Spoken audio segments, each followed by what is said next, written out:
And welcome back, guys, to another episode of Six and Below. This week, we're taking a journey to Hell's Kitchen with the blind superhero himself, Daredevil. I'm Erik, this is Darren. If you can see me, welcome into Six and Below Movie Podcast. Cue the intro!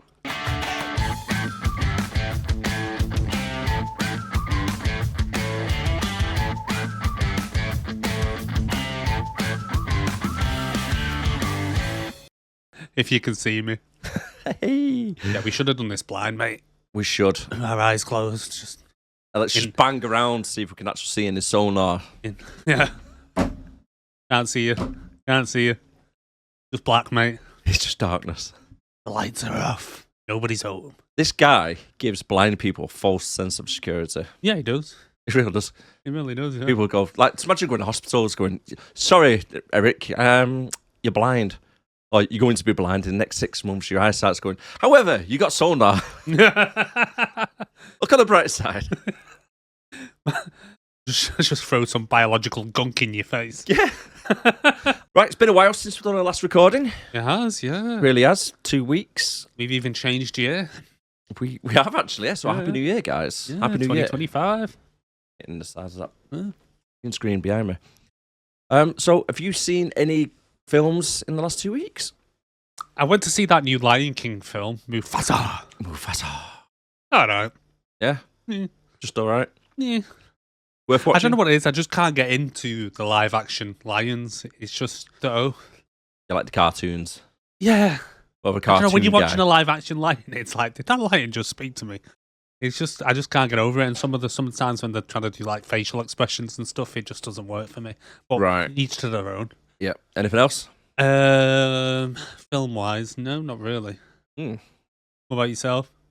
Let me get my long list out. Because that's been a Christmas period. We've been trying to watch a few Christmas films. Oh yeah, Starting off with Die Hard, right. Christmas film. Yeah, definitely. Definitely 100%. is. Definitely a Christmas film. So Christmas Eve, I made my missus sit down for the first time and watch Die Hard. Yeah. Very first time, by the way, she's ever watched it. And you married this woman. Well, Sorry, Liam. This is why I'm pushing some of these films in towards her.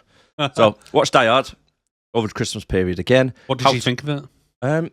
She was a bit on the fence with it.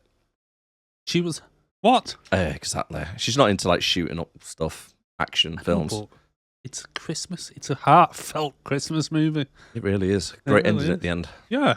Great. Hero saves the day. Yeah. What else Gets do you his want? wife back What else do you want? temporarily. So, another film I watched was How to Train Your Dragon 3. Oh yeah, yeah. First time seeing it. Yeah. And I'd say a solid 7.8. Really? I really enjoyed it. Yeah, I wouldn't say it was that good. Is that the one where they let them all go at the end? Yeah. Yeah. Didn't see it coming. And one thing I really like about How to Train Your Dragon is Yeah. throughout the series, you see them like age. Not Oh, a lot yeah. of films do that. And at the very end of the film, you see him where he's older with his own kids. Yeah. So I thought that's a nice little touch. He's got a beard. Yeah, he's got a And- beard. He's all and he got grown his up now. beard grown in. You know they're making a live action one of them? Yeah, Yeah. I seen a the fence. trailer for it. I'm on the fence. Yeah. Another film, which is quite good, new one just came out. One. The new Malice. Malice? Fucking Apple, man. You're doing me over here. Wallace. The new Wallace and Gromit. I did watch that on New Year's Eve. On Christmas Day, sorry. Yeah, good 7. On one of the days. Good 7. Yeah, I'd say it was a good 7. It was funny. It was good gnome. bringing back the little pension and that. Oh, the gnome, the robo gnome. I loved it. I was laughing my head off watching it. Leanne, again, never seen Speed. What? So I introduced her to Speed. I've you got not? a long list of films here. You should right? have done She's this never before seen you it. married her. I know. Predator, she's never seen it. So that's on our list to watch. You see, I'm doing a similar. Well, I'm going to try in the new year now to do a similar thing with my daughter, because over the Christmas period, I tried to get her to watch Home Alone, and I finally got to sit down to watch it. And she, after a bit of protesting, she did enjoy it. Mm. So I was like, well, from now on, once a week, I'm going to make you sit down and watch one of the films from my childhood. Yeah. Now, on New Year's Eve, I tried to get her to watch The Goonies, Oh, class. but my wife wouldn't let me put it on. Why? She's a dickhead. It's not bad for No, kids. no, that it's one. not that. It's just she just didn't fancy watching it. Oh, I was just like, it's The Goonies. Classic, mate. It's a classic. The Goonies. You got to see that film once in your lifetime. If you've never seen it before, go watch it. It's a coming of age story. It really is. Kids going to try and find One-Eyed Willie. And it's got Josh Brolin in it as well. Yeah. A very young one. Yeah. Very young Josh Brolin, yeah. And Sam from Lord of the Rings. Yeah. Hey, Yeah, Mr. Frodo. Mr. Frodo, sir. Do you know what? Everybody actually made it pretty big in Hollywood from that film, other than the little Chinese kid who went on to Indiana Jones. That was it. Yeah.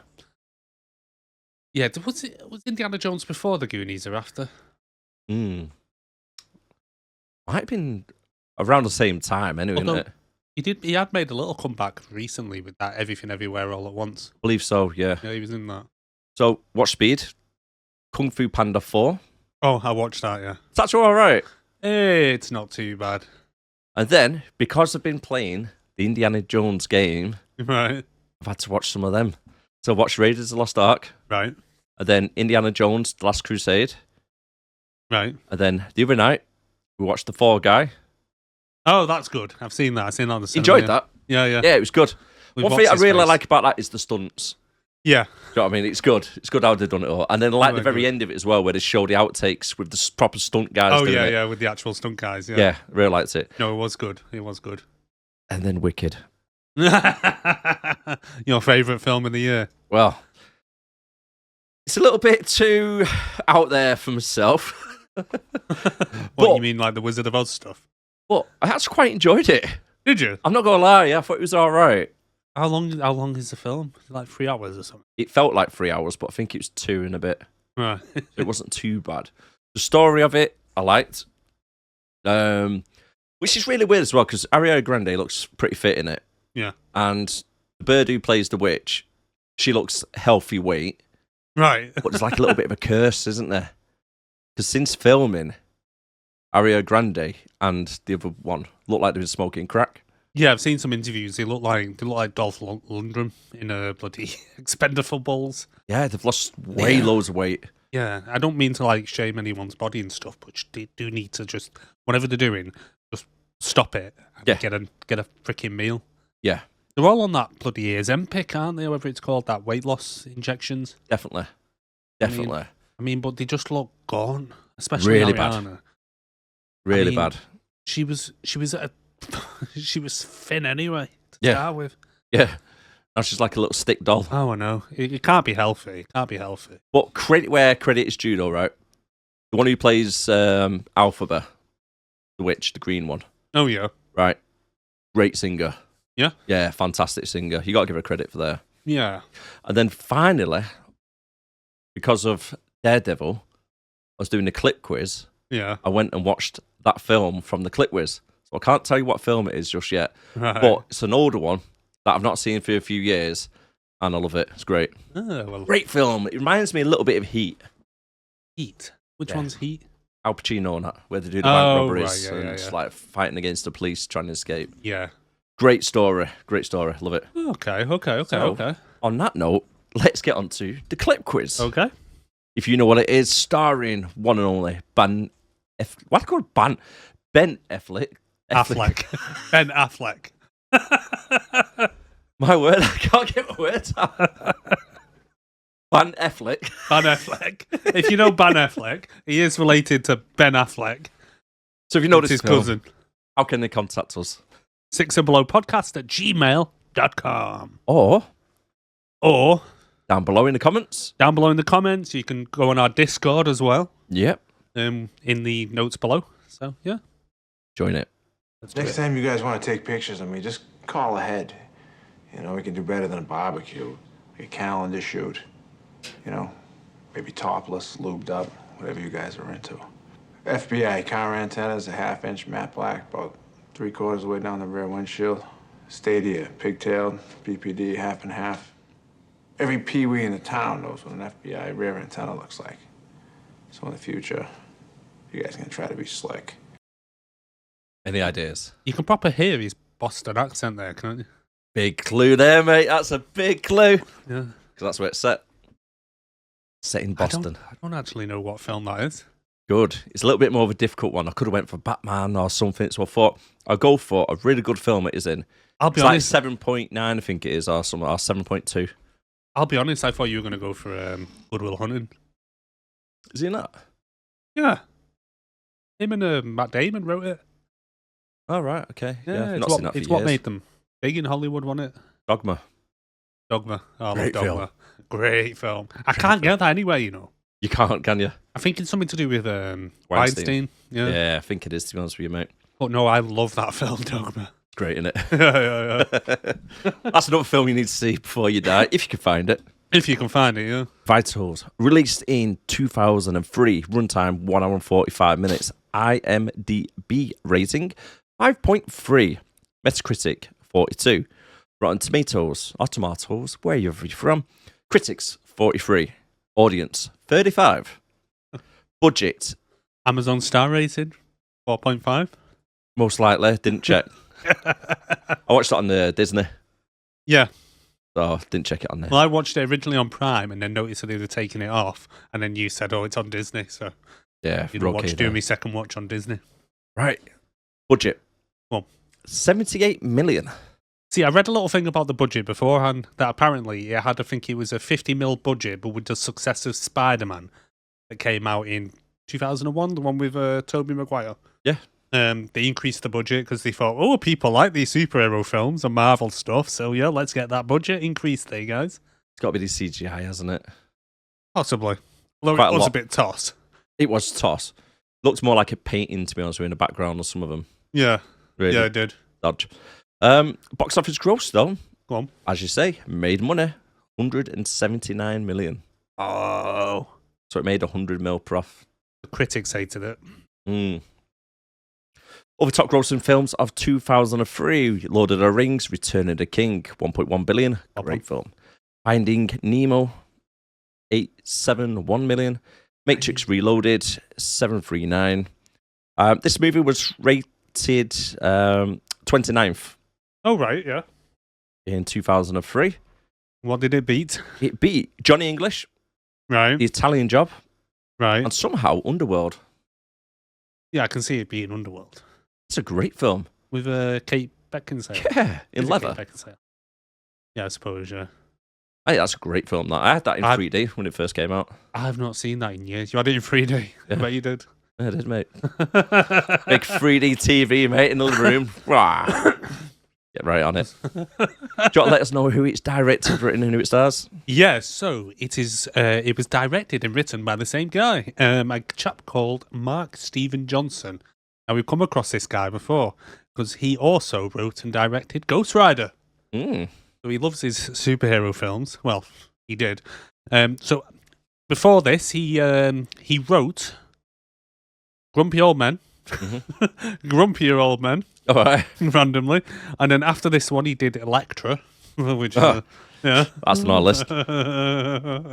and then Ghost Rider, and then randomly Christopher Robin in 2018. Oh. I think that's the one that stars what's his name, Obi-Wan. What's his Oh, Hugh McGregor. Yeah, I think that's the one with him in it. I think. Yeah, it's not bad actually, that, to be fair. I have seen it, but I can't remember it. Yeah.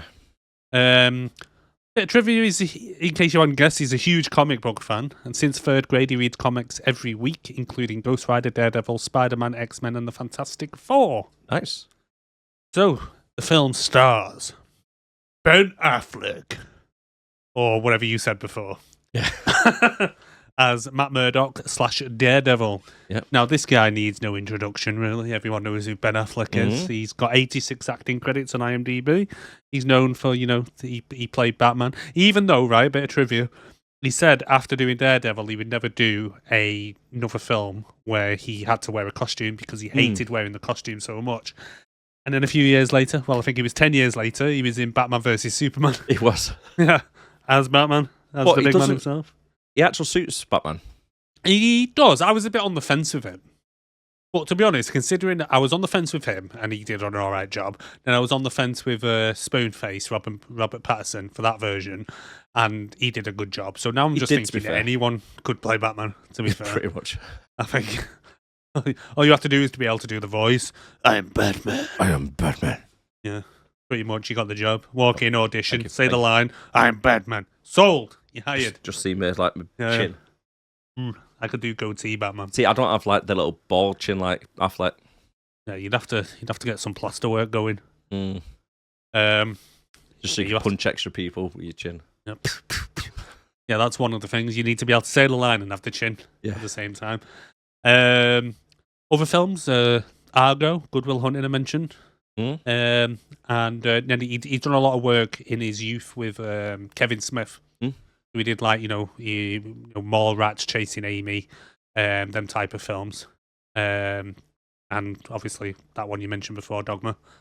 Yeah, the thing with Affleck, him and Damon were literally inseparable, weren't they? At one I think point, they grew up together. Yeah. yeah. And then they got in with I think it's View Askew, which is Kevin James's. Not Kevin James. I keep calling him Kevin Smith. Yeah. Sorry, not Kevin James. Kevin James is a completely different person. He's bloody Sandler's mate, isn't he? Yeah, King of Queens. Yeah. So Kevin Smith. So he got in with them, and he appears in quite a lot of his films. Am I right in thinking that's Silent Bob, in it? Yeah, Silent Bob. Yeah, because he's in this as well. Kevin Smith. Yeah, he's the guy that takes the reporter through to show him the stick. You know, the pathology guy. The doctor. Is that him? Guy. That's him. Yeah. Is it? Yeah. It looks completely different, doesn't it? Yeah.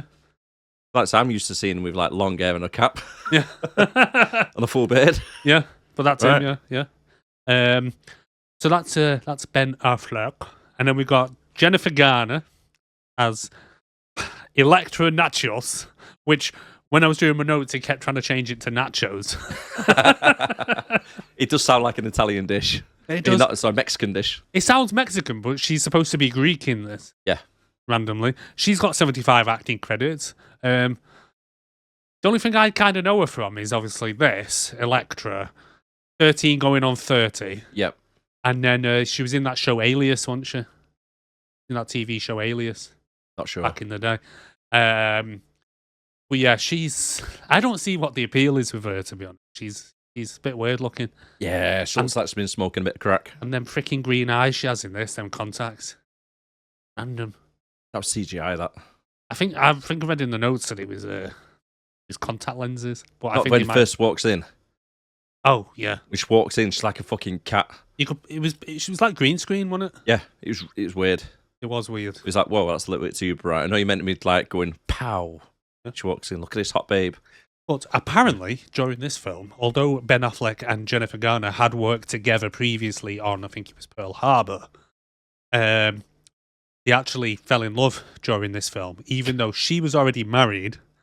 Was she? Yeah, and he was engaged to Jennifer Lopez. I mean, I'd rather have Lopez, but I don't know. She gives me skank vibes there. yeah, but also taps in the head vibes. I think with Lopez, the thing with her, I think she's got one of them weird egos because she was rated like the hottest bird in the years for so many years. She's like, I can get anybody, I can do what I want. Oh yeah, or she treat everybody like shit type thing. I mean, she might be really nice, but however, getting married 5 times kind of says something. and their involvement with P Diddy. Maybe it's not Involved in a shooting the with husband, P. Diddy. it's the wife. If she's got 5 different Yeah, marriages. At some point, you've got to think that you're the problem. Yeah. If you've been married 5 times. Because she's recently got divorced from Ben as well. They got married and then divorced again. And then, well, to be honest, if I had to choose one of them to have sex with and the other one to marry, then it would probably be Jennifer Garner I'd be settling down with. I don't know, mate, because I'll be getting fucking crackhead friends knocking on the door at 3 o'clock in the morning trying to buy a TV or something. I don't know, I think trying to buy a TV. Like, no, I don't want a car radio, go away. No! Jennifer, tell your friends to get out of it. It's not a squat house. Hold on, that's my car radio. She's like, what'd you say, Ben? My eyes gone green again. Nah, but no, because Jennifer Lopez is crazy, and you should never dip your dick in crazy, yeah, and especially don't marry it. Yeah, Johnny Depp learned that. Yeah, Jesus Christ, yeah, you end up with a turd on your bed. Jesus, but I mean, how do you out crazy Johnny Depp? To be fair, but anyway, and then we have Colin Farrell as Bullseye himself. Yeah, lots of drugs in this film, isn't there? Between Gardner and fucking Farrell. Oh no, I mean Colin Farrell, Jesus, he looks like he was on like cocaine the whole time. All the way through it. He is like amped up to 15. Yeah. Director's like, going, right, make this really intense if you can, Colin. Okay. Off he goes. Mate, he even kept his Irish accent. I think I read that this was the first film that he'd done that he kept his Irish accent. First American film, if you know what I mean. But he's a good actor, like especially like in that new Batman I mentioned where he plays the Penguin, and obviously he's had the Penguin TV series. Like, I remember watching that and coming away and like reading that it was Colin Farrell who played the Penguin, and I was like, no, it wasn't. Yeah. And I was like, yeah, it was. And I was like, what? I mean, it's kind of pointless in a way because there's a guy out there who looks exactly like that character. Do you know what I mean? They didn't have to pay millions to Colin to like play that role. And then for him to sit, what I imagine was hours in the makeup chair to get him to look like that. I mean, he's a great actor, like you say. No, he's a great actor, yeah. And then we got Michael Clark Duncan himself as Wilson Fisk / Kingpin. Oh, yeah. But he sadly died in 2012. Yeah, I really like him as well. But he's in one of my favourite films, Green Mile. Yeah. Walking the mile, walking the Green Mile. I mean, I'll be honest with you. Right, when this film first came out, there was probably a little bit of controversy, wasn't there? With it being changing the skin colour of Fisk to this character. However, if you are going to have a black dude playing that character, he is the perfect one. Well, I read as well.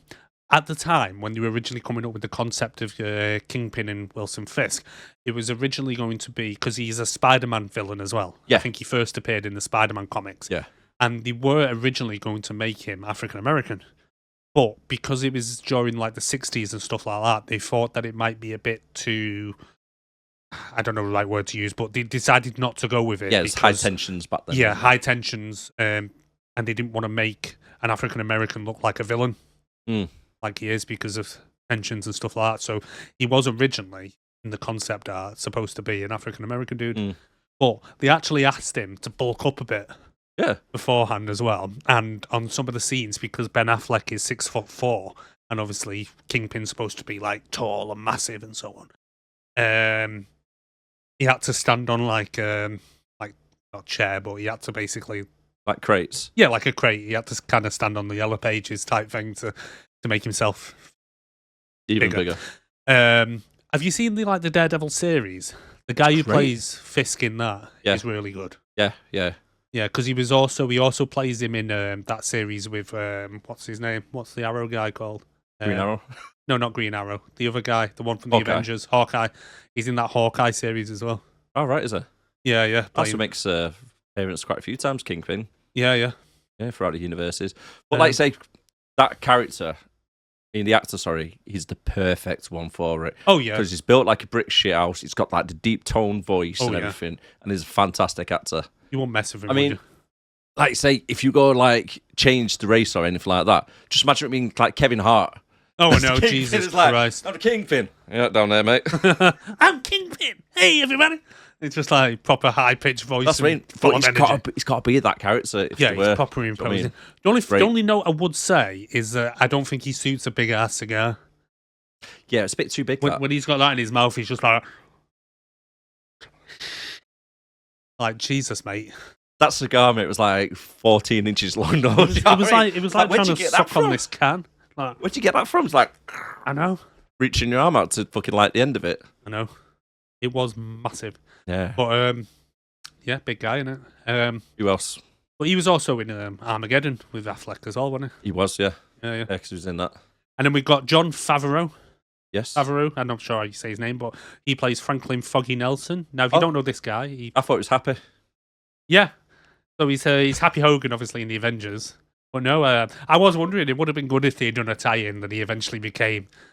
That's it. Assistant. If he used to be a lawyer, with Iron Man. Yeah, yeah. Yeah, if he used to be a lawyer until left it, retired, and started working with Mr. Stark. Yeah. Because that is the exact same character. Oh, yeah. No, his mannerisms, the way he talks and everything, his little jokes, the quirkiness.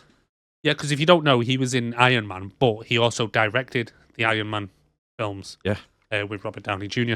Now, it was after doing this film that he started talks with Marvel to start with the Iron Man and start the Infinity War saga and all that shit. Do you know Ben Affleck's director as well? Yeah, so he did Argo, didn't he? Yeah, so he's done Argo. He's done The clip quiz one as well. Oh, right. Did he do that? Yeah. Oh, right. There's another little clue for you. So he's a very, very talented douchebag. Mm. My missus don't like him. I'm not a fan. No. Do you know what she says? What? I get woman beater vibes off him. To be fair, I do as well.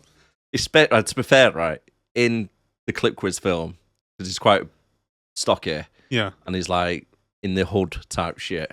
Right. You know what I mean? I was like, yeah, I can see where you're coming from. I don't know. He comes across as me as an arrogant prick. Yeah. Oh, have you ever seen the film Gone Girl? I read the book before I seen the film, and I loved the book. The book was brilliant. The twist halfway through was done so well in the book, and so on. But the character he plays in that, the character in Gone Girl is kind of this guy who has a resting kind of douchebag face and all stuff like that. And when I watched the film, he was cast perfectly because it was just the way he is in it. It's just like, yeah, because basically, if you've never seen the film, basically he's married to this woman, and she's in the book. You're kind of following her diary almost, as well as the story. And basically, his wife goes missing, and everyone's kind of looking for her and all stuff like that, and everything's kind of pointing towards him doing it. But obviously, we know he didn't do it. But then halfway through, it suddenly twists. The twist is that basically she's faked her own death and done one and made it look like he's done it all. Ooh, woman scorn. Yeah. But it's a really good film, really good book. I'd recommend the book over the film anyway. Yeah. But that's pretty much it that I noted. Other than obviously, like I mentioned before, Kevin Smith has had a small role in it. Yeah. And then there was also that guy who played the reporter who was in The Matrix. And That's where I recognised him from. And Bad Boys. Yeah, that's where I recognised him Bad from. Boys, yeah. Yeah. I was like, I recognise him, but I don't know where from. So he plays Cypher in Matrix. Yeah, the douche one. And you also got Fisk's little right-hand man as well. I can't remember know him from or what his name is, but I recognise him. Things, yeah. Bit of trivia about the film. So Ben Affleck was virtually blind when he had to wear heavy-duty contact lenses during this. You know, them blue ones you see. So these are facts taken from IMDb. In their big fight scene, Jennifer Garner accidentally kicked Ben Affleck so hard in the head that he briefly blacked out, and then went on to marry her. So that's probably why, head injury. Right. So is that why his eyes were rolling around when she took the mask off? Probably. She kicked him that hard. He married her. That was pretty much it. Oh, and as a fan of the character, Ben Affleck made a point of reading every single comic book that featured Daredevil in preparation for this role. Fair play to the guy. Yeah, and then he was supposed to be doing a sequel to this, but due to like negative critical audience reactions and all stuff like that, and obviously he didn't like being in the suit and stuff like that, he decided not to do it.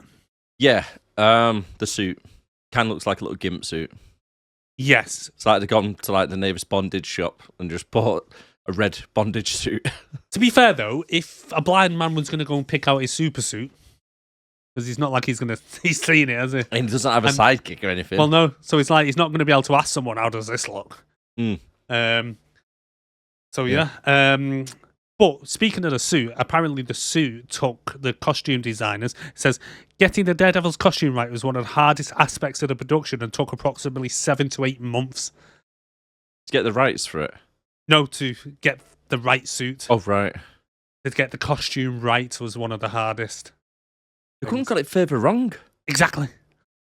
What's his little horns and shit on his head? Devil. He's kinky, innit? I'm surprised he didn't have like knee-high boots and high heels. And a whip. To be fair, though, one of my general notes is you mentioned the other week on End of Days about that bird and us heavy-footed. How heavy-footed was him when he runs? Like, he runs like a right clown. He does. Yeah, I'm just quite glad the actual sewn the arse cheeks back on. Yeah. No, his little suit. So maybe it's just a little flap. General notes then. So I've got a couple. Yep. So why does his powers not make him feel more pain if they're all heightened? Yes, because that is one of your senses. Yeah. For some reason, it numbs them. I know. Especially when jumping from really high heights. Well, when he jumps down and goes, ah! Oh, especially with the way he runs like that. Doing a Peter Griffin. Yes. Especially when he's like... Guy can't run. No. Ben Affleck, by the way, Yeah. really went the extra mile playing a blind guy. Cool. So he looks like he got dressed and done his hair like a real life blind dude. Maybe he His did. tie, for a lawyer, Yeah. his tie is all over the place. His hair's all over the place. Yeah, he His probably suit looks scruffy and stuff. he probably like insisted that his like trailer had no lights in it. True.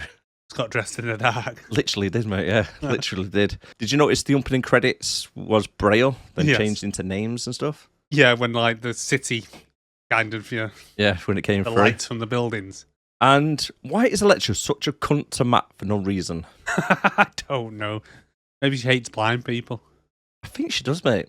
The thing is, right? You know, like Electra's the daughter of a billionaire. In my view, I later on I call her his meal ticket. Yeah. Right? Do you reckon if he had married her and got the billions and stuff like that, then he would basically become Bruce Wayne? Because I know I've said it before on podcasts that if you described Batman and you described Daredevil, you'd think the names were the other way around. Yes. A blind guy who can use echolocation and so on, would be a Batman. A bit like a bat, yeah. And a billionaire who goes around doing random crap around the city, swinging about and stuff, would be Daredevil. You would have thought so. You would have thought so, yeah, I suppose. I mean, copyright though, isn't it? Yeah, that's it. Copyright's a bitch. I'm taking it that Batman was the first Probably. out of the two. Yeah. And then the only other thing is, what if during one of his kind of like when he's trying to, I don't know, protect people and do his work, his vigilante work, what if Yep. there was a key piece of information written on a piece of paper? And it's not in Braille. Yeah.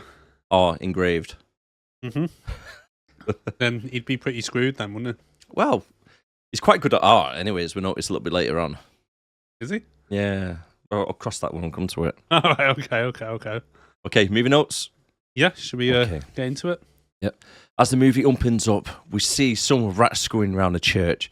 And as it pans up towards the top, we can hear some police cars in the distance, along with some really dodgy cuts. What I'm thinking, what the hell is going on here? You just see a close up of Colin Farrell screaming and then Yeah. Electra fighting and all this stuff. Didn't really make sense whatsoever, really, for the start of it. And then we reach the top of the spire of the church. We see Daredevil hanging on to a cross for his dear life. Is he scared of heights? He might be. It just looked random though, because he's just hugging the cross for dear life, like oh! His dear life, mate. Just found religion, hasn't he? And if he's really blind, how can you tell how high he is?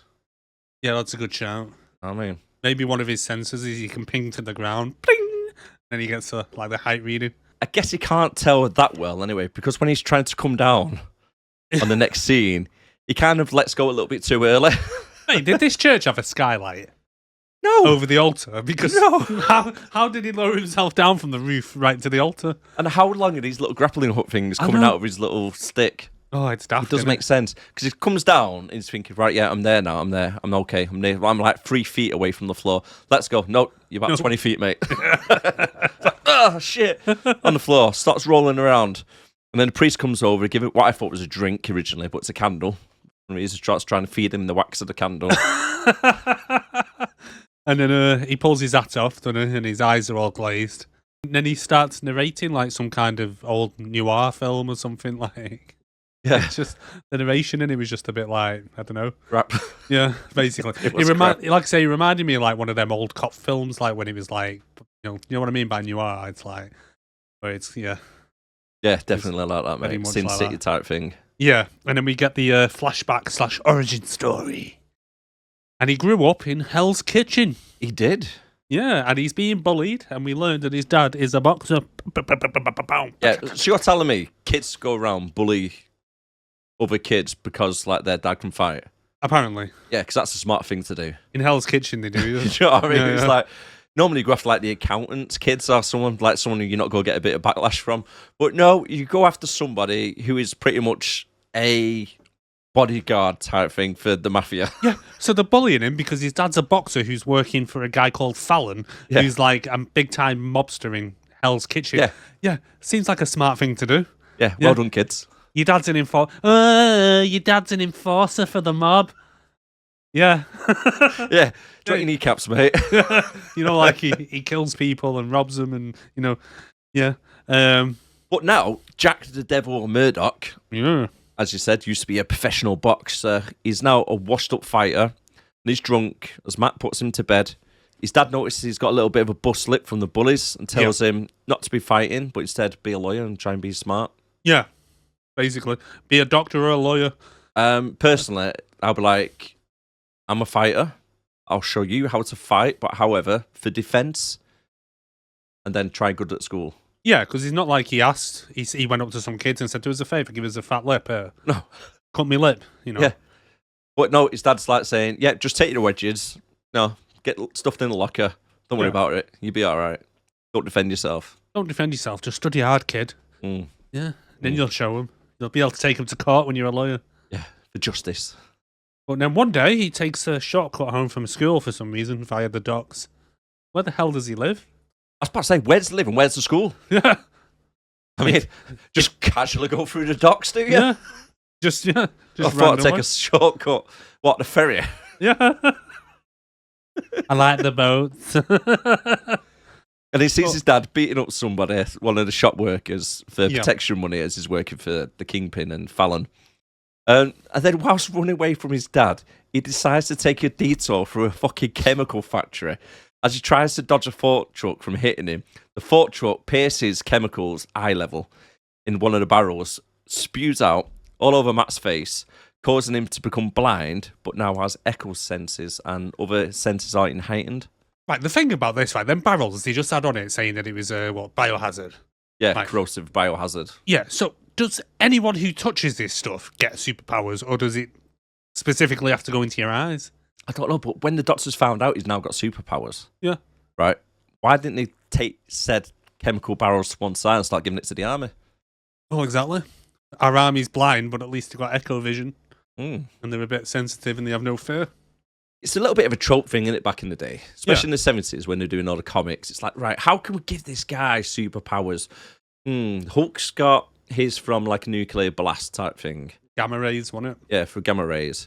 Spider-Man got bitten by a radioactive spider. Yeah. Black Panther's just out in the wilderness eating flowers. And you got Hawkeye, just basically just good at archery. Yeah, basically, yeah. Captain America, frozen in the snow, gets super strength through some drug. So let's give this guy a face full of muck. Face full of muck. Just have this muck, lad. Go on. From Spider-Man. Face full of muck. Hey, give me the eyes, Spider-Man. Me eyes. Well, yeah, so this biohazard stuff is just, yeah. And it's not really like secure or anything, is it? No, I mean like securely moved or handled. It's just literally on pallets. And there was loads of barrels of the stuff. Loads. You were moving loads of it, and it's like, first of all, where's this biohazard come from? And second of all, like I say, if someone just happens to touch it, that they just become some kind of superhero. I mean, what about if he had like a cut in his hand? I know. Would his hand just like grow big, so he's got like a massive left hand? Maybe just drag it like Hellboy, his arm. Or some scrawny kid. Just with this mass. Everyone will just think he's been having a bit of a good time with Rosie Palm and his 5 sisters. You know what I mean? He probably has been, mate. Probably. Walking around with it. You ever see like that Family Guy episode where Quagmire discovers porn? And he comes out his front door and he's like, hey, Quagmire, we've not seen you in a while. And he turns around and his other arm's just massive. Probably been, mate, yeah. Most likely. That'd be him. But he wakes up in hospital. He has sonar like a bat. He can see people from the street randomly, cars and vans and workmen all flashing up.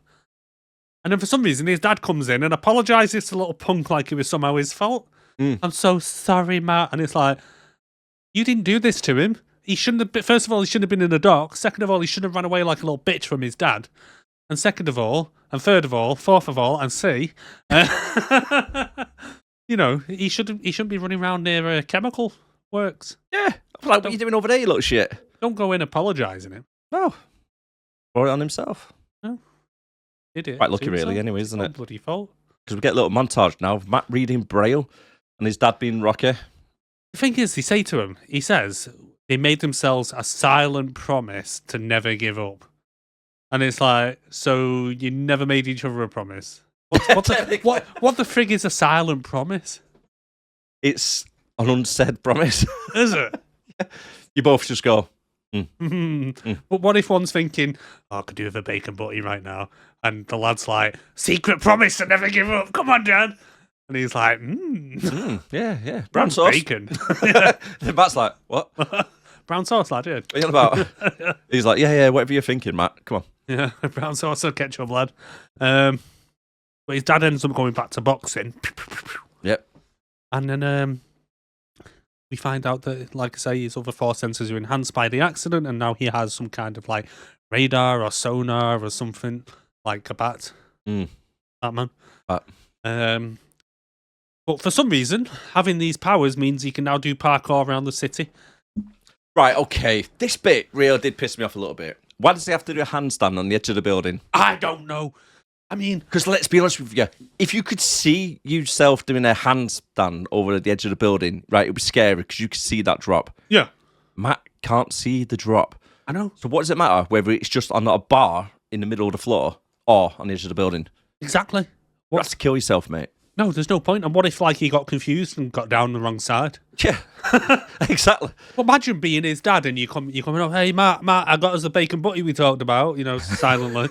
And he comes up to the roof and he just sees his blind son handstanding on the edge of the building. You'd be like, what the hell are you doing? Get down! And then starts going around the city doing blind parkour. Yeah. Sliding down rails with his shoes. It's like, I'm sure that doesn't happen. You got grip on your shoes? Yeah. Do you know what I mean? It's just... Unless he's one of the first kids to have wheelies. Or heelys, whatever they're called. Yeah, maybe he invented them. He's doing stunts and tricks. And even saves Stan Lee from getting run over by a car. Yeah. I'm the man himself. Saves him, mate. Yeah. That's his first job as a hero. Sticks his stick in front of him. No. Wait for the bus. The bullies are still picking on him even though he's blind. Which is a bit harsh. A little bit, yeah. I mean... Oh, Matt has gone through enough as it is. Yeah. You know, he's blind. He's had a bad accident here. But they're like, hey, you all right, Matt? You bet you can't see me. Yeah, blind dude. You're in a John Cena. And then he beats the shit out of him with his stick. What is it with the little chubby black kid? Because he tries to run past him, for some reason screaming as if he's seen a fucking ghost. Matt just taps him on the back. Like, why was you running off screaming? Because your mate got beaten up. And do you know what? This scene is so stupid as well. The way they've done this fight scene, Matt pulls out the cane and it goes next to the main bully's face. It pushes into his cheek a little bit. Yeah. And then all you can see, like a close-up of him, right? And then it's stick going... just tapping the side of his face. Slapping him about. It's like, what's going on here? It's like he's just got somebody off camera going in his face. Imagine that. Behind the scenes, he's just like, right, stand still. It's like, come on, if you go do a fight scene, do it properly. Don't just do a very close up of the guy's face with like a little slap with a straw or something. Getting slapped either side. Oh, God. It's stupid. And then does a backflip, kicks one of them in the face, and then the third one just screams and runs off, but runs into Matt and just trips him up and pushes him over. How does he do like a standing backflip from just being stood there? He doesn't even like go down, he just goes, meh. But there's a lot of times, even Elektra later on, when they're jumping across buildings and stuff like that, it's like something off the Matrix. Yes, very much so. It's like they just go, woo, jump. Gravity does not exist for some people. I don't think it does. No. I think that's one of his powers. It's like super senses and less gravity. Fallon is now pressuring his dad to start taking a fall for the upcoming match. Yeah. And a blind kid goes to watch his dad fight. Say that one again. Yeah, exactly. There's lots of like little digs here, isn't there? There is a lot of digs throughout the film, yeah. Yeah. Well, yeah, so Fallon's having a conversation with his dad saying, I need you to throw this fight. And he's like, no, I don't throw fights, are you mad? And he goes, well, how do you think you got here? All the other fights were thrown. You're not beat any of them legitimately. And he's like, oh. He's like, now it's your turn. Oh, but my son's here. Don't care. He won't see you take a dive. That's a good point. He won't see it coming. When the referee is counting on the floor, how does he know it's his dad? I don't know. That's a good shout, yeah. Because the referee doesn't go, okay, Murdoch is on the floor. 1, 2, 3. No, he just does the count for the guy who's on the floor. But then he's in the audience there screaming at his name, get back up, Dad. Get back up. Gets him killed. Nice one, mate. At this point, there must be people around Matt that are thinking, this kid ain't lying. He's faking it. He's trying to get the benefit money here. Definitely. Him and his dad are pulling some scam. Honestly, mate, if the government turned up there, he worked for them. But then Fallon is not happy, as you can imagine. And then the dad is killed by Kingpin, who leaves him a nice little rose on his body while he's waiting for him outside. But definitely didn't see that coming. But I'm here all week. The one question I've got, right? So, yeah, his dad's been killed. His mum's not about. I don't know what's happened to her. She's probably run off because his dad couldn't do a wheelie or something. Oh, they don't mention anything, do they? No. So, who the hell is now going to raise Matt, put him through college to become a lawyer to get a law degree? Because that's not cheap. No, it's really not, mate. No. So who's going to take on the responsibility of a blind kid or a blind kid? Yeah, in like the 80s in the bloody Hell's Kitchen. Yeah. Yeah, that's not happening. So do you think he grew up in an orphanage or something? I don't know, because Maybe you not see him back at the same house or something after his death. Can't remember. I think after this, I think it just goes back to current day. Ah, yeah, it does actually. Yeah, back to present day. Yeah. Yeah, but it's like who's raised this guy? Who's decided or gone to an orphanage and gone, I'll take the blind one. Or do you think he got like a scholarship for being blind? It's not like a dog, you know. It's not like a dog, you know, where they're all like, all the little kids are at your feet, like, pick me, pick me, pick me. It's like, he looks cute. He looks like he's got rabies. He's blind. Does the blind one come with benefits? Probably. Yeah. We'll take that one. I wonder if you get a new bathroom out of it. But yeah, becomes a lawyer. Yeah, as you do. So now Matt's a lawyer, now trying a mobster. Yep. Who's on the stand. Just before that, though. Oh, yeah, go on, sorry. Yep. He wakes up in his little water coffin. That's health and safety, you know. Oh, yeah. Very safe for you. Why does he... He's like some kind of vampire, isn't he? Yes, he's and a water I get vampire. that it's a sensory deprivation chamber, but it couldn't look more like a coffin if you tried. No, it was literally a coffin full of water. Yeah. Yeah, and it helps block out odd noises so he can sleep. Who changes the water? Well, who installed it? Well, yeah. You think when you got all the tradesmen round, they'll go walking around thinking, this is a bit of a freaky fucking place. There's gimp suits hanging off the side of the wall. It's like armoury stuff. Yeah. And then, just stupid, isn't it? It is. So when you look into it, it's like, they're going, do you want your bed here, mate? No, can I have a coffin instead, please? Some water. What? I'll have a coffin, please. Where do you want it? Just over there would be fine. Somewhere where I won't trip over see it, mate. Get don't trip over. Yeah. We have someone come round every week. But then the mobster's on the stand, so he's in court. The mobster's on the stand, and he knows he's lying because he can hear his heartbeat changing. And it turns out that this guy is battered and R-worded some lady. Yes. Molested. Yeah, and the guy gets off scot-free. Because he's a bad lawyer. But however, he gives him a little threat, doesn't he? He does. I hope justice finds you. Yes, I hope it finds you. Batman says something similar as well, doesn't he? Yeah. Yeah, he goes on about justice quite a lot. And then he has a conversation with Foggy, his business partner, John Favreau, whatever his name is. And he says, the Kingpin's paying all the bills for the bad guys. They can afford good lawyers, not like us, we're bad lawyers. It's like, nice one, mate. Yeah. Good advertisement. I'm blind and he's foggy.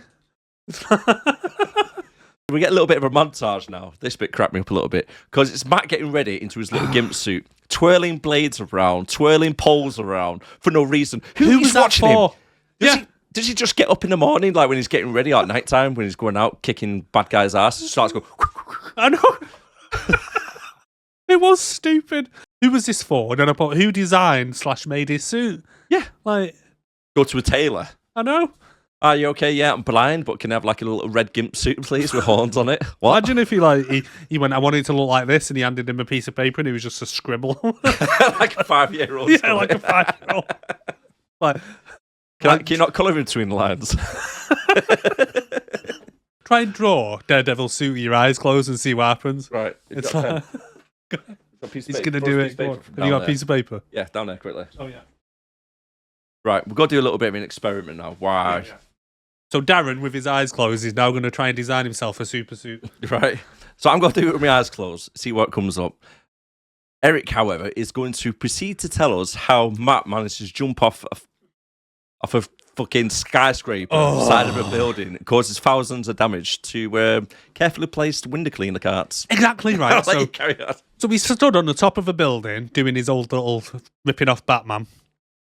Anyway, so then he lands, he jumps head first right down, and he's flying through the air. And then he lands on the window cleaning platform with enough force that it breaks the platform. So, screw the window. It's not too bad. It's not too bad. It looks like Quagmire in Batman suit. Eyes closed. That's not too bad, though, is it? Oh, God. I mean, I got the eyes and the mouth. Yeah, you got the eyes, right? Are they arms? Oh, yeah, they're meant to be his arms there. Coming out of his Little chin. stick man. So I think we're going too much detail. So he goes to a local tailor and he goes, I want something that looks a bit like this.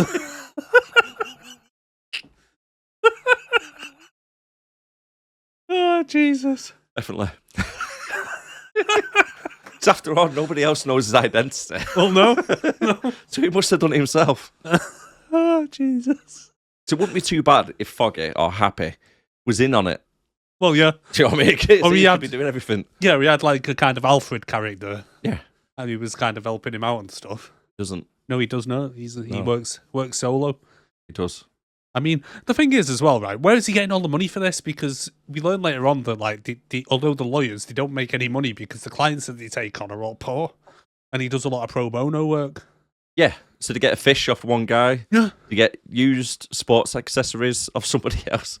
exactly. So where is he getting all this money to actually buy this stuff? Oh, where are we up to anyway? Anyway, so he throws himself off the top of the building. He lands on a window cleaning platform with enough force to break it. Yep. But it That's his actually ankle's snaps. Yeah. So all I was thinking was, poor window cleaner men who come to do the job the next day, and it's like he's broken all the platforms. And why was it in the middle of the bloody building, not up at the top store? Oh yeah. I mean, you got off it? yeah. That's what I was saying. Yeah. Sorry, mate. Doing a bit of base diving today, mate. So he jumps onto that, and then he jumps onto another one, breaking one of them, and then he jumps down, and he sees there's like wires going across wherever the rooftops, and he manages to somehow see one of them with his vision.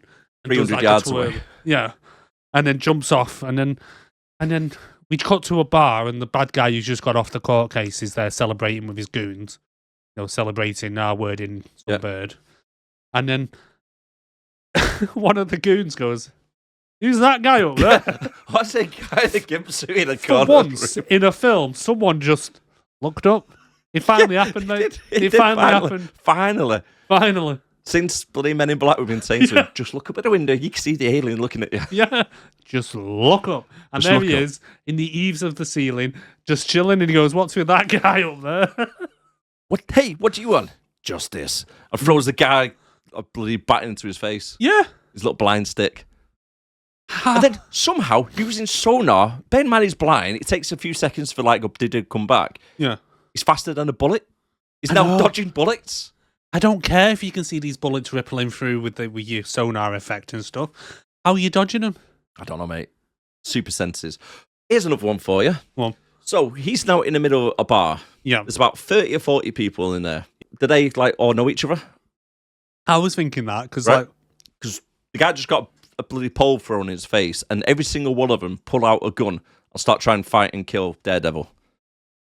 Secondly, he's in the middle of the bar, the bad guy. Yeah. How can he know which one is the guy he's after? What do you mean? I don't know what he looks like. So he he's does. He was there in he's court seeing with with his like little sonar vision. Oh, yeah. Right? Shadowy outlines of about 15, 20 people. Yeah, good shout, because the only time you can see them properly is when it rains, isn't it? Yeah. Yeah, that's a good shout, actually. So they've got this one guy in the middle of the bar, 30 people fighting him. He knows exactly which one is the guy he's after. Yeah, good Out shout. of all these little silhouettes. Well, I think that's why he just says, right, well, I'm just going to have to twat them all then, aren't I? Imagine, though, like, if you were just, like, walking past, like, you're a tourist in the city or something, you're like, ooh, should we check this bar out here? And you go in, Nope. and then 5 minutes later. Or, like, oh, yeah, you're coming afterwards. But, Or mid-fighting. well, you're coming afterwards. Everyone's dead on the floor, and for some reason, every single pool table is on fire. Did you notice that? Yeah. Every freaking pool some table's reason. just up in blaze, and you're like, And they've got the world's strongest fucking air fan on yeah. the ceiling. Yeah, He's just when swinging around he's on swinging the bottom of over it. it. It's like, what? Grabs hold of it, and it just falls down. But can he see fire? Because he walks through the fire on the pool tables. Probably not. No. No, I'm going to say no. So he's walking along. Oh, shit. Ow, ow, ow, ow, ow. You don't feel pain? Eh. Yeah, Well, just surely, look. though, if he... That's what I mean. Shouldn't he feel pain more than anyone? Shouldn't he be very sensitive to the touch? Very sensitive, yeah. So anyway, he chases the guy who runs out now, and he's run down into the subway. Yes. Bit of a trope. Happens to be nobody in the subway. Yeah, randomly. In New York. Yeah. Yeah. So he goes in a deserted subway, and he's hiding behind a post, isn't he? Yes. And then the train comes past. He's like, my ears. Oh, that hurts a bit. Yeah, a little bit sensitive there. It's squeaky. But he knows where the guy is. He does. He goes over. He bangs on the railings, doesn't he? Whips his little cane around, which turns into a little wire, goes down the guy's neck. It's like a cheese wire, like off Hitman, isn't it? Traps him there. Train goes past again. He drops down to his knees. He's about to get shot in the head. Dodges a bullet as it fires because he hears it going into the chamber. Throws him onto the tracks. Yeah, throws him in track. Gets cut in half. And then says like the cheesiest line ever. He goes, "That light you're seeing, it's not for heaven, it's the C train." Yeah. How does he know it's the C train? I don't know. I reckon he just took a guess at a I random train. think he just picked the letter. It's the B train coming down here. He's like, no, it's not. It's the C one. No one's around to hear your line that you're saying, and the guy that did hear your line is about to be killed. Yes. So just don't bother. Just stand there and just go, soon, mate, soon. So, won't be long, mate. Don't worry. And chops the guy in half. Next scene, we meet local reporter Nick Urich. Why does the reporter just be able to walk straight onto a crime scene? He even shows a badge. I know. Is that a reporter? He goes, go on, mate. It's all right. Go on, tamper with all the evidence. Don't worry about that, mate. You just walk straight through, mate. It's not a crime scene or anything, is it? No. I love the you see them carrying the body off in two pieces. But then he's talking to the police guy and he goes, "So, do you think this might be the work of Daredevil?" And he's like, "No, I don't know what you're on about." And he pulls out his recorder and he goes, "There was definitely no Daredevil." He has a cigarette in his mouth and he throws it on the floor and then all of a sudden he comes up with a D and a D out of petrol. Where the fuck did Daredevil get the petrol from? Exactly. The guy can't see, but yeah, he done perfect lettering on the floor for 2 Ds for his symbol. How did he have time to do this? He's just literally murdered someone on the train tracks. Yep. Not to mention, like, the train that went past would have realised that they've just killed someone and probably stopped not long after. Yep. So there's going to be witnesses from that. And then, so what does he do? Back up to the surface level and just go, need some fuel? Anyone got any fuel? Yeah, start siphoning through a pipe. Yeah. Someone's car, try and get the fuel out. Turns out, though, it wasn't a pipe. It was a homeless guy stood next to the car with his pants down. Milking a cow blindfolded. Yeah, pretty much. Is that? God, this doesn't taste like gasoline. Stinks like gasoline, but it don't taste like it. Ends up getting the fuel, goes back down. Perfectly writes his 2-letter Ds. Yeah. And he goes, walks off. Yeah.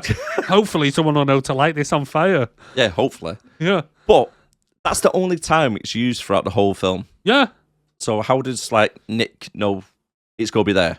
Is it something he does normally on every single crime scene that he goes to? Because he doesn't do it again.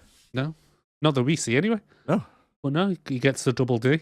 And how many times do you reckon it took him to throw it on the floor? To flick that. I mean, how did he know he was right there? Like, he just flicked his fag randomly. He looks like he does it. Well, he does it on purpose, doesn't he?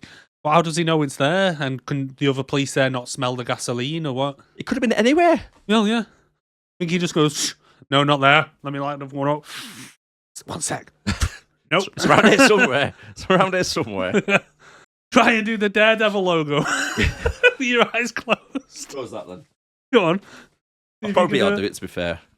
Bear in mind, you're drawing it, and he's did it in gasoline. Yeah. So it's like... It's like a D inside a D, innit?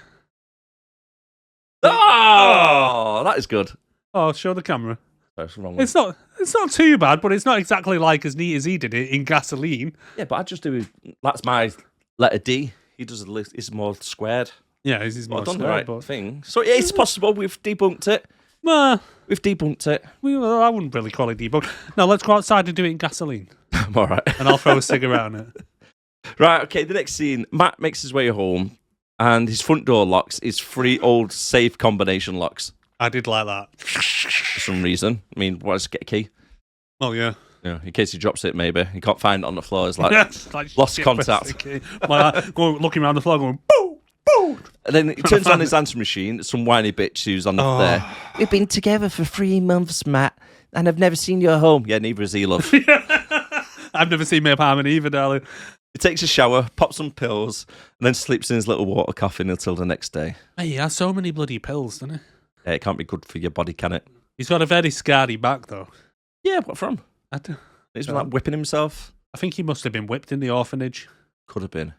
Okay. Could have been. Why can't you see? I've seen you looking at stuff, you. I know you can see. Confess. Stop pretending. Confess. Yeah. Shame. but yeah, he's just moping about putting his suit in that away, but then he's got quite a few different suits there as well. So he spent some money on them. This is what I mean. If somebody comes around, like, check his gas meter, he's got all his gimp suits hanging up on the wall, I'd be like, I'll come back in a bit, mate. Yeah. Because he doesn't know stuff is, like, hidden away or not.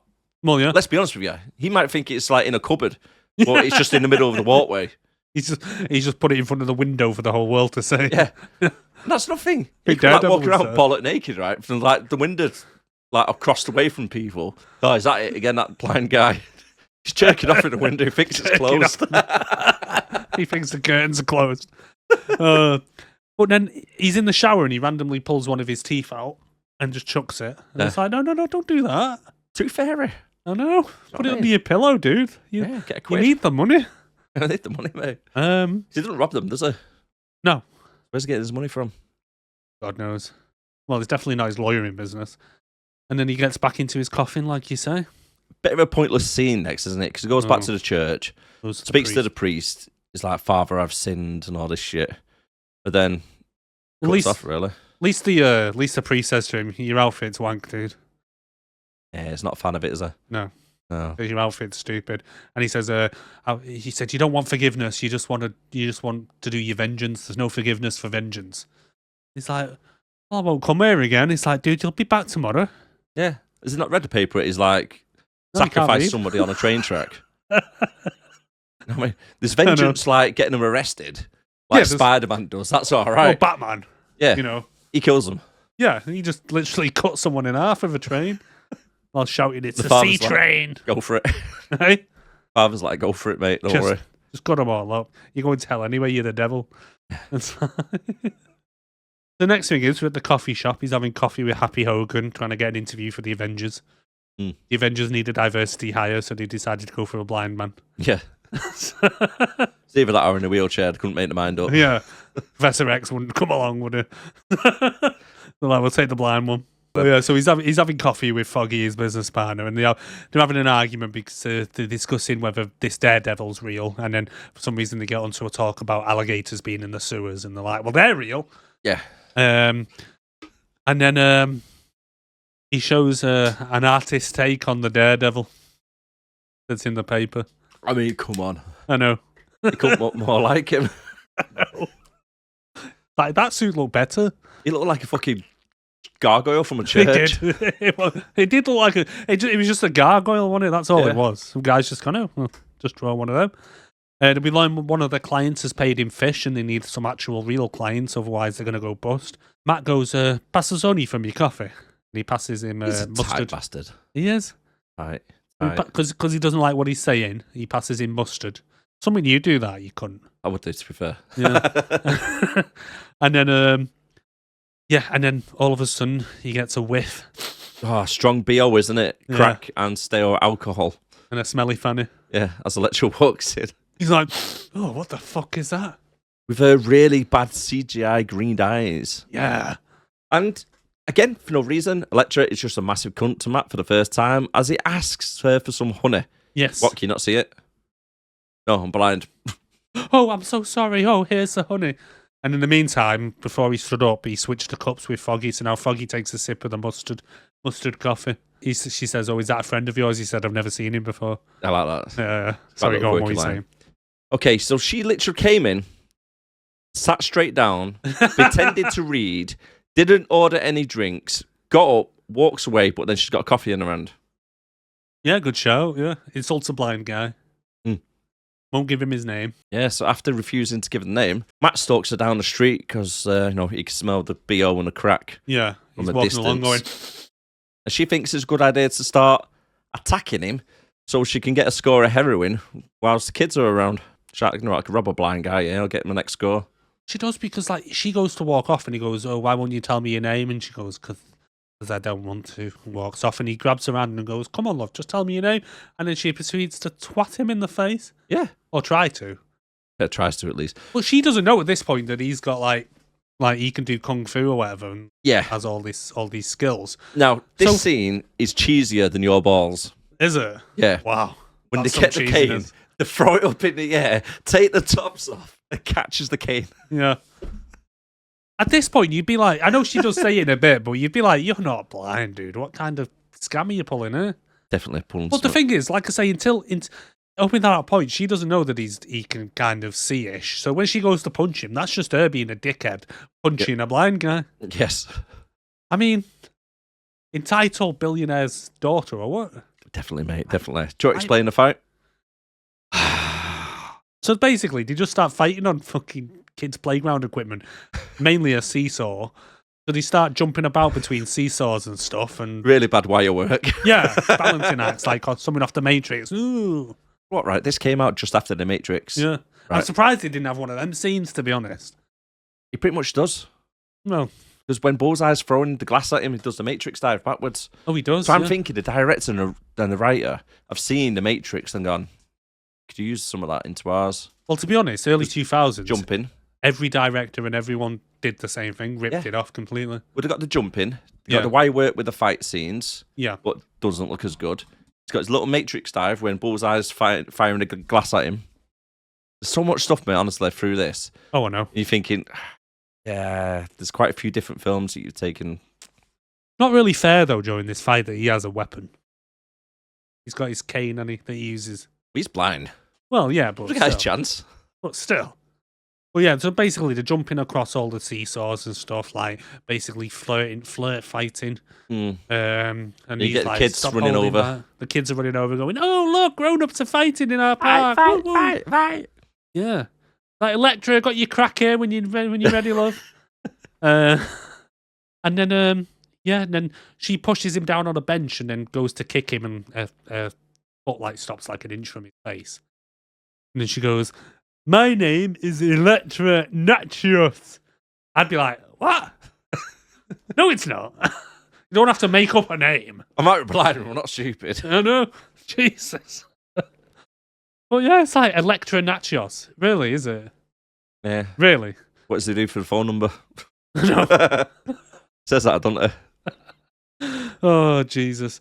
But over at Fist Towers now, the Kingpin is chilling, listening to NERD, smoking a cigar. That massive cigar, like. Yeah. And he's having a meeting with Electra's dad. Yes. He wants Fist to buy him out.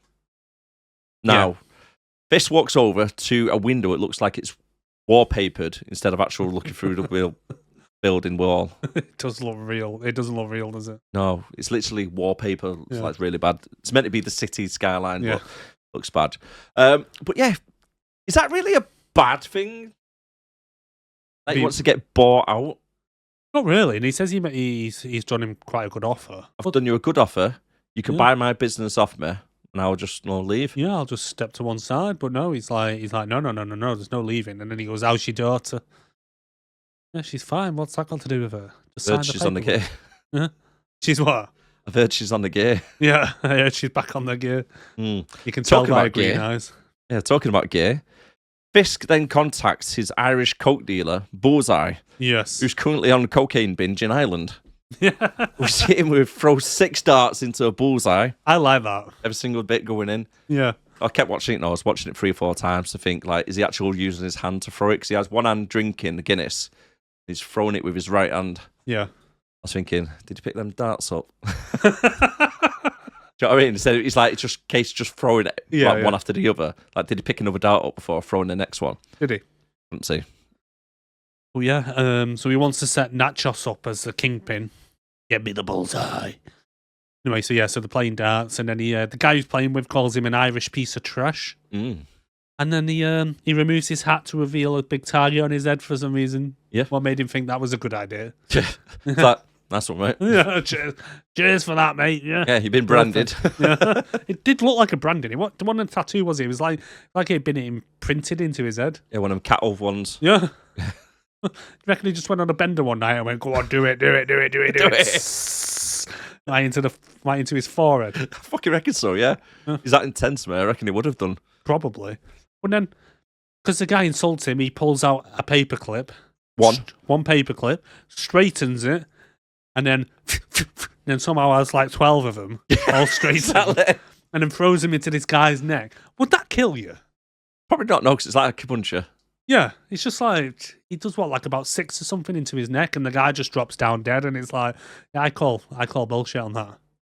Yeah, because if you think about it, if you have a blockage in your throat, and then you cut below your throat into your air pipe, you can still breathe and stuff. Yeah, as long as you're not hitting one of the main arteries. Exactly. And he was quite a chubby guy, so he was going into his like little chin fold. Yeah, going into one of his chin. Yeah, I was thinking, there's no way that killed him. Because like, as he walks off, you hear the drop of the body, don't you? Imagine explaining that to someone, though. So what? Jenny's dead. How did he die? Paperclips. To the throat. What? Yeah, Paperclip. Yeah, 5. He was at the bar playing darts, and he called someone an Irish piece of trash, so he threw some paperclips at him and killed him. Like, what? Paperclip attack. It's got shit special ability, hasn't it? Oh, he has. The thing is, it's not just that you can aim. It's like he seems to just be able to throw anything with immense power. Yes, immense power it is. Yeah. It would have been better if he went straight through the guy's throat and come out the other side. Then you're like, right, okay, he might have got a spinal cord or some shit. No, they're sticking out, aren't they? Yeah. It goes in like 10 mil. You know what I mean? Not a lot. Have you got any paperclips? Should we try it, seeing as we're doing experiments? No, I'm all right. You know, no. When we throw paperclips in your face. No, he's looking for them. He's looking for them. I'm looking for him. And then still coats off his face. Bullseye kills some random old woman because she won't stop talking. Oh, before this, we're just quickly back with Matt, and Foggy thinks Electra sounds like a Mexican appetizer. Oh, right, yeah. But we learn she's Greek, and then we learn that her father is a billionaire, so she's basically now Matt's meal ticket. Mm. And Foggy's like, well, what are you doing? Marry her now. Marry her, man. Don't get straight down the church now. No prenups. Anyway, yeah, so we're on the plane, and Bullseye sat next to a really annoying old lady who won't shut up. Now, wouldn't it just have been easier for him to just take his headphones off and just go, shut up, to the old lady? Well, Bullseye's a little bit psychotic, isn't he? Just a little bit. Yeah, because he makes his little peanuts, doesn't he? Yeah. Gets the target, flicks it off his little tray. Yeah. Hits the back of the chair, straight into the back of her throat, kills her. Yeah. Pretty much instantly. You she didn't choke or anything. She just died. She just goes... Yeah, not going, help me, somebody. Yeah, like to her husband or whoever it was next to her. Or like to maybe stand up on the plane and go... She just goes... But to be fair, the guy was listening to music dead loud on his headphones anyway, so it's not like he could hear her. And, I mean, come on, he could have just gone, shut up. Shh. But then he looks at her, sniffs her hair, doing a little bit of a Joe Biden, and creams his pants. Yeah. Oh. And then the air hostess comes over and goes, can I get you anything else? Oh, she's asleep. And he's like, I'll have more peanuts. That was my Irish accent. That's the Irish. Matt's up to his old tricks now, running around the city at night in his gimp suit, beating up muggers in their own home, by the way, in front of the kids. Yeah. And then starts trying to convince himself he's not the bad guy. Yeah, because he sees a young lad cowering in the corner and goes, I'm not the bad guy. And then for some reason, then we cut to him on the roof, just stood there on his own going, I'm not the bad guy. I'm not the bad guy. And he's like, just go home, mate. Jesus. You are the bad guy. You literally kill people. He is. He's not very good bloke, is he? No. And then the next day, we go to his office and we see that Meredith Grey from Grey's Anatomy is his secretary. Was that what it is? Yeah. And she tells him that he's been invited to the black and white ball at the Grand. But Matt doesn't want to go, but Foggy wants him to go so they can try and get some new clients. But then we find out that it's Electra's dad that owns the Grand Hotel, and Electra's invited him, and he starts sulking because she's out of his league. So now it's Electra's turn to start stalking Matt. But he can smell a pussy from a mile off, and he's like, Electra, you're following me. You're not a wash. And then he takes her to a rooftop for some reason. Look at this, Matt. It's beautiful. I know. Insensitive cow. Would you look at this view? No. And he's like, oh, It's my favourite view from when I was a kid. Yeah. I just hope it hasn't changed in any way in the last 20 years. Oh, got a new building. Fucking popped up in front of the park. Imagine that. Imagine it's just blocking the view, a new skyscraper they didn't realise was there. Look at this would it view. be better? What would it be better if they came up on the rooftop and, like you say, there's a new building there and he's just facing the wall of a building, going, "It's so beautiful up here," and the wall's like there in his face, and she's like, What? "The view's over there, Matt." Or in the building, there's just a bunch of windows of apartments and there's just some bird getting changed and he goes, "Oh, I'd love coming up here for the view." And she's like, "What?" Doing a Kevin Bacon. Yeah. Oh, I just love the view in this part of town. Oh, but then he pays her a compliment about a necklace. He goes, "Oh, I like your necklace. It looks like Braille." No, she says, "I'll get one in Braille for you." Oh, that was it. I'll get one in Braille. But then he goes, "Hold on, it's about to rain. You need a wash, love, because I can smell you coming a mile away." It's like, "No, it's not due to rain." I've got Radox. I brought some shampoo for you, some body wash, and some really strong deodorant. Mm. And then he's like, "Come on, we'll wait for it to rain so you can have a shower. I can see you in the rain." Anyway, he showers and he's like, "Oh, you look fucking minging." She does look minging in the rain, though. She does. She does. But I then can't take him serious though without his glasses on. Eh? I can't take him serious without his glasses on. So they start making out, but he can hear someone getting battered. But she wants him to stay, so they end up having sex. Now, while they're having sex, first of all, wouldn't he come in like 2 seconds with him being super sensitive? Yes. Yeah, right? And by the way, it's by an open fire, so who lit the fire? Yeah. You don't want a blind guy lighting a fire. No, you don't. Right? You So you don't know if it's in the right place. Imagine you come back. She goes, "I'm just going to go and freshen up, go and have that shower you mentioned." He comes back out, the curtains are on fire. I thought I'd light the fire. That's not a fire! Jesus Christ! I mean, whose place did it go to? Must have been hers. I don't know.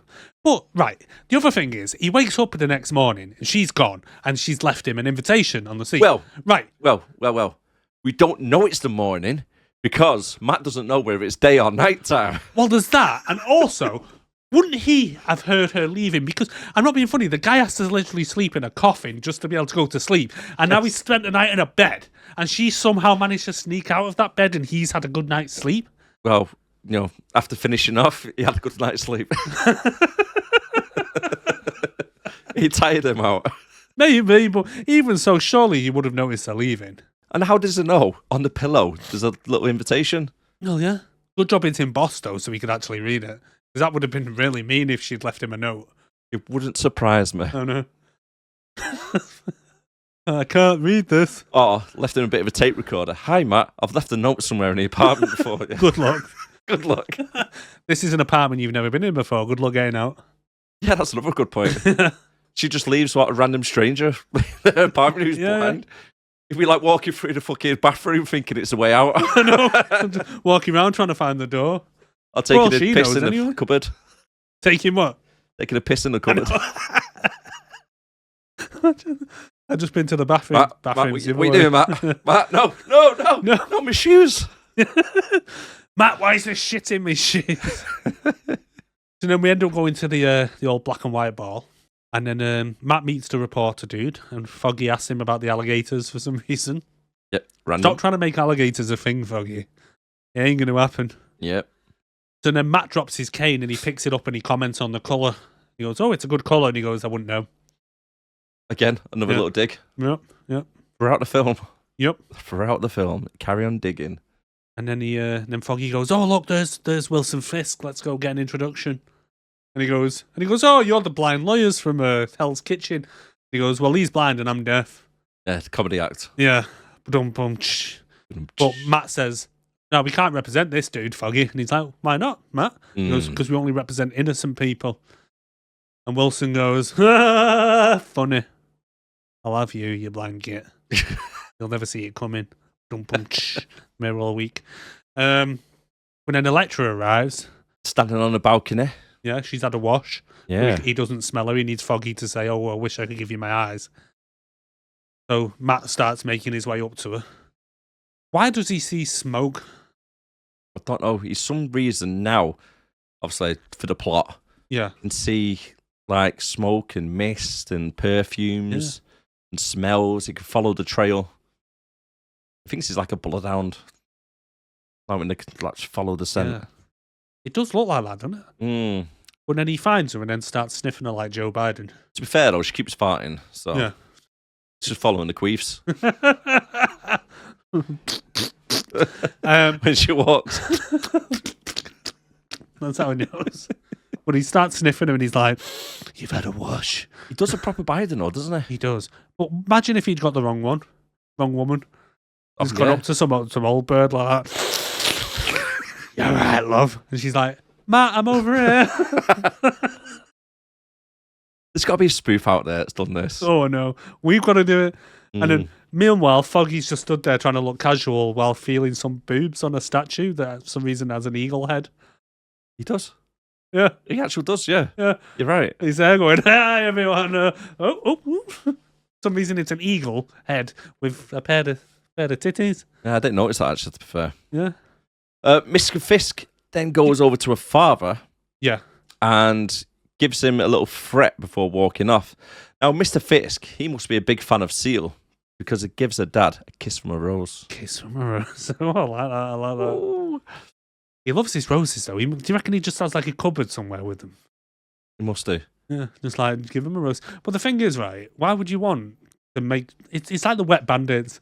It's like, why would you want everyone to know that you've killed that person by leaving your calling card? And technically, he can't be hard to find. Exactly. All you got to do is go to a florist and go, right, okay, who have you got in repeat order of red roses? Yeah, single red roses. Oh, it's Wilson Fisk. He buys them by the truckload. Buys them every week. I know. Jesus. Follow the paper trail, guys. But she also says to him, she says, "I got dressed up to look beautiful just for you." What? What? Again, Elektra, you're not the most sensitive person. No. She runs off after her dad now, who tries to leave the event. But one of his bodyguards tries to stop Elektra from getting into the car. But she just slaps the shit out of him and gets in there. I know. Yeah. It's like, Why was the bodyguard stopping the daughter getting in? I don't know. Maybe he just didn't realise who she was at first because she's had a wash. And Not dressed like a crackhead. yeah. It's like, "Oh, sorry, Elektra. I didn't realise it was you without the stench." Then to top it off, Elektra leaves her blind date, literally, Yeah. right, on the side of the street looking like a fucking lost puppy. Oh, yeah. He's there like, where's she gone? The bodyguards just drove off. She's like, Elektra, yeah. Hello. Has anyone seen Elektra? Mate, she doesn't say a word to him, but at the same time, they've drove off. Like, how does Matt instinctively know now to go and get his Daredevil suit on? Where does he get it from? Exactly. He can't have a fucking gimp suit underneath his suit. No, you'd notice. So he's got to go home first. Imagine he comes in and he's like, his shirt's not done up properly or the buttons are done wrong or something, and he turns up just looking all a mess, and he's like, what have you got under there? Like, Massive shoulder pads. Your shoulders look random as hell. He just walks in looking like this. Like, "Yeah, no, guys." Like, "Matt, what are you wearing?" Oh, he puts them on the wrong way. He puts the suit over the over the tux. Mate, we've got to make a spoof out of this. We've got to material, haven't we? Unaware now, coked up Bullseye is now in the city and he's joyriding a stolen motorbike through the city looking for Elektra's dad. This motorbike, he's just, for some reason, he's riding down the road and he just decides to stand up on it, like doing this, going down the street. It's like, chill out, dude. Just because For no reason. just because you can aim well now means you can just stand up randomly on a motorbike. Yeah. Been working with Johnny Blaze. Yeah. Doing stunts. Look, I can do a wheelie. I've taught Bullseye, my friend, to do a wheelie. Yeah. It's not hard. Stop teaching people. But then he has like little ninja stars in his belt buckle. Yeah, but just before this though, like Weird you say, place to keep them. like you say, she looks up through the sunroof, which is casually umping in the middle of the night. Yeah. Right? Do you know what I mean? You drive around the sunroof umping at wet, rainy nights as well, don't you? And she sees Daredevil, really bad CGI, by the way, running across the top of the building. I know, keeping up with the car. Keeping up with the car. How does he know where she's going? Because he's ahead of the car, technically. Yeah, so And he's blind. Well, that's it. So she's left in the limo, and then he somehow then left the party, gone and get changed, blind. Yep. And then somehow then caught up to the car, and now he's running the same speed going past the car. Yep. How? And the car turns left, he carries on like that. Shit, where've they gone? Damn, she's had a wash. I can't smell her. I can't smell her. I knew I should have brought the Ray dogs. Oh, shit, man. Well, yeah, so he gets... So Bullseye's coming towards him on his motorbike doing... I think it's actually pose. called like a Christ air or some shit. Or it's like a Christ stand, isn't it, when you stand Yeah. up with your arms out. As if you're doing that. Throws his little ninja stars through the windscreen, kills the 2 guards in the front seat. Yep. He then throws another ninja star at Daredevil, but Matt does a little Matrix dodge to move out the way. Yeah. Told you, Matrix. And then Daredevil's Never like... miss. Oh my God, I've never missed. He made me miss. And it's like, no, he just moved out the way. Are you telling me in all the years you've been throwing stuff at people, no one's just ever thought to just move out the way? Just move to the side. Just move, yeah. I mean, come on. He didn't miss, mate. It went exactly where you wanted it to go. It's just your target moved. Yeah. That's all that happened, mate. Your target No wonder moved you're that good at way. aiming if your targets never move. Do us a favour. Can you stand there for a minute? Keep still. A little bit to the left. A little bit to the left. Perfect. Right, Yeah. there you go. Ugh, dead. Just bloody daft. And Yeah. then, Does another line of coke. Or another key of coke. Yeah. Does a wheelie. when And then Matt Daredevil- thinks it's a good idea to start running towards the bike. Yeah. all flat-footed and whatnot. But he runs towards it, jumps onto the front of the bike, and somehow the bike does a flip or something. I can't. But how does he jump onto the front of the bike? Because that bike's coming at him at speed. He's coming at that at speed. It's like that's a bad accident waiting to happen. Really bad, yeah. Yeah, I reckon his knees would just snap yeah, as he touches the bike. But yeah, kicks him off the bike. yeah. And now Bullseye has Matt's blind man's cane and chucks it at Elektra's dad. But for some reason, no apparent reason whatsoever, the motorbike just blows up. Yeah. I mean, what fucking make a bike was that? Just imagine just casually riding down your bike, you slide off it and just And blows it up. explodes. Yeah. They'd never ever be sold. No. No. Was it a spark there or something? I don't know. What happened? What But caused it's- the flame or what caused it to blow up? It's just that trope, innit, of like fuel dripping from the gas tank and all of a sudden it ignites. No, all that's going to happen is if there is a spark, it's going to set on fire. If it's leaking, then obviously the gas tank isn't pressurized and it's the pressure that makes the explosion. Yeah. So it's like all it would do is just set on fire. Yes. It's like, It's really bad. I know. That's one thing I noticed actually with Indiana Jones, because it was filmed in the 80s. Yeah. Everything explodes for Explodes. no reason. Literally, a truck tips over onto its side. Remember American Ninja? Yeah. Yeah, one of the trucks hits a tree, boom, Boom. blows up. Massive explosion. It's just, yeah. And then another one crashes up into a fucking... What film is that now? Wasn't it the Jeep? In a with- desert. Crashed into like a bush in the desert and it just blew up.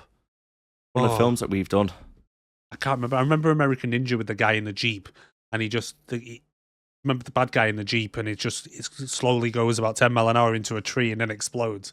It might be that then, yeah. Yeah. But literally hit something in the middle of a desert and just Yeah. blew up. There was a car in America, though. I can't remember what car it was. That was known for if it was ever in a rear fender, it would the back gas tank would blow up. Yeah. There was some kind of defect in it. Can't That's remember not what good. car it was. That's not good. No, really not. But anyway, the bike blows up and it affects his vision. So as he goes to grab the stick, kind of 7 of them appear because of the echoes of the sound waves or whatever. And then it hits Elektra's dad right in the old ticker, Right in the heart. right in the chest. Again, how has he thrown a blunt object about 200 yards with that much power that it's literally penetrated his chest? Oh, it didn't even lose No, height level. no, it I don't didn't. remember what it's called. Projection, whatever. But he's got a good throwing arm on him. Oh, yeah. He would have been better going and being a Baseball. baseball player or something. Yeah, baseball Or a man would have been good. American football player or something. But then Elektra grabs a gun that just happens to be on the floor for some reason from one of the bodyguards. Yeah, kills And then- 3 innocent kids whilst missing all the shots. Yeah. No, because then bullets have got to go somewhere. Well, haven't they? exactly. All right. It's like when people shoot up, it's like them bullets are going to come down. Mm. People have been killed from that. Yeah. She's just random shooting in the middle of New York. Doing like off the mask when he's like, ding, ding, ding, ding, ding, ding, across. And did she not see two guys fighting and a motorbike crash like 100 yards away from the accident? She must have seen them two fighting because, like I say, he's thrown the cane directly at her father. So her dad seen a direct view of them.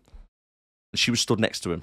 Exactly. And she didn't see like Daredevil, move out the way or try to catch it or something. She just starts shooting at him randomly. Or the random cokehead guy who's throwing Death Stars at the drivers. Yeah. On a motorbike that drove past them.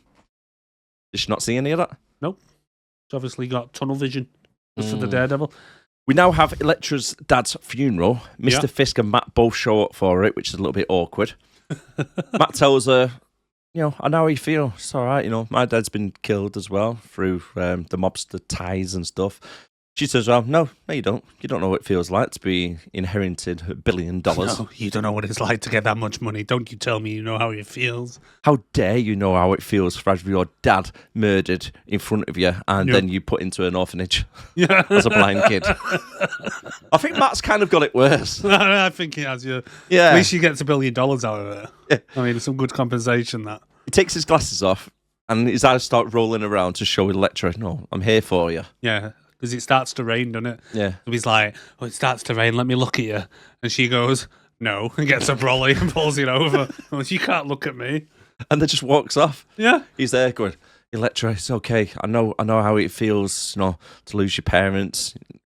Drives off. He's like, meal ticket, no, my $1 billion. And he's just stood there talking to himself for 10 minutes.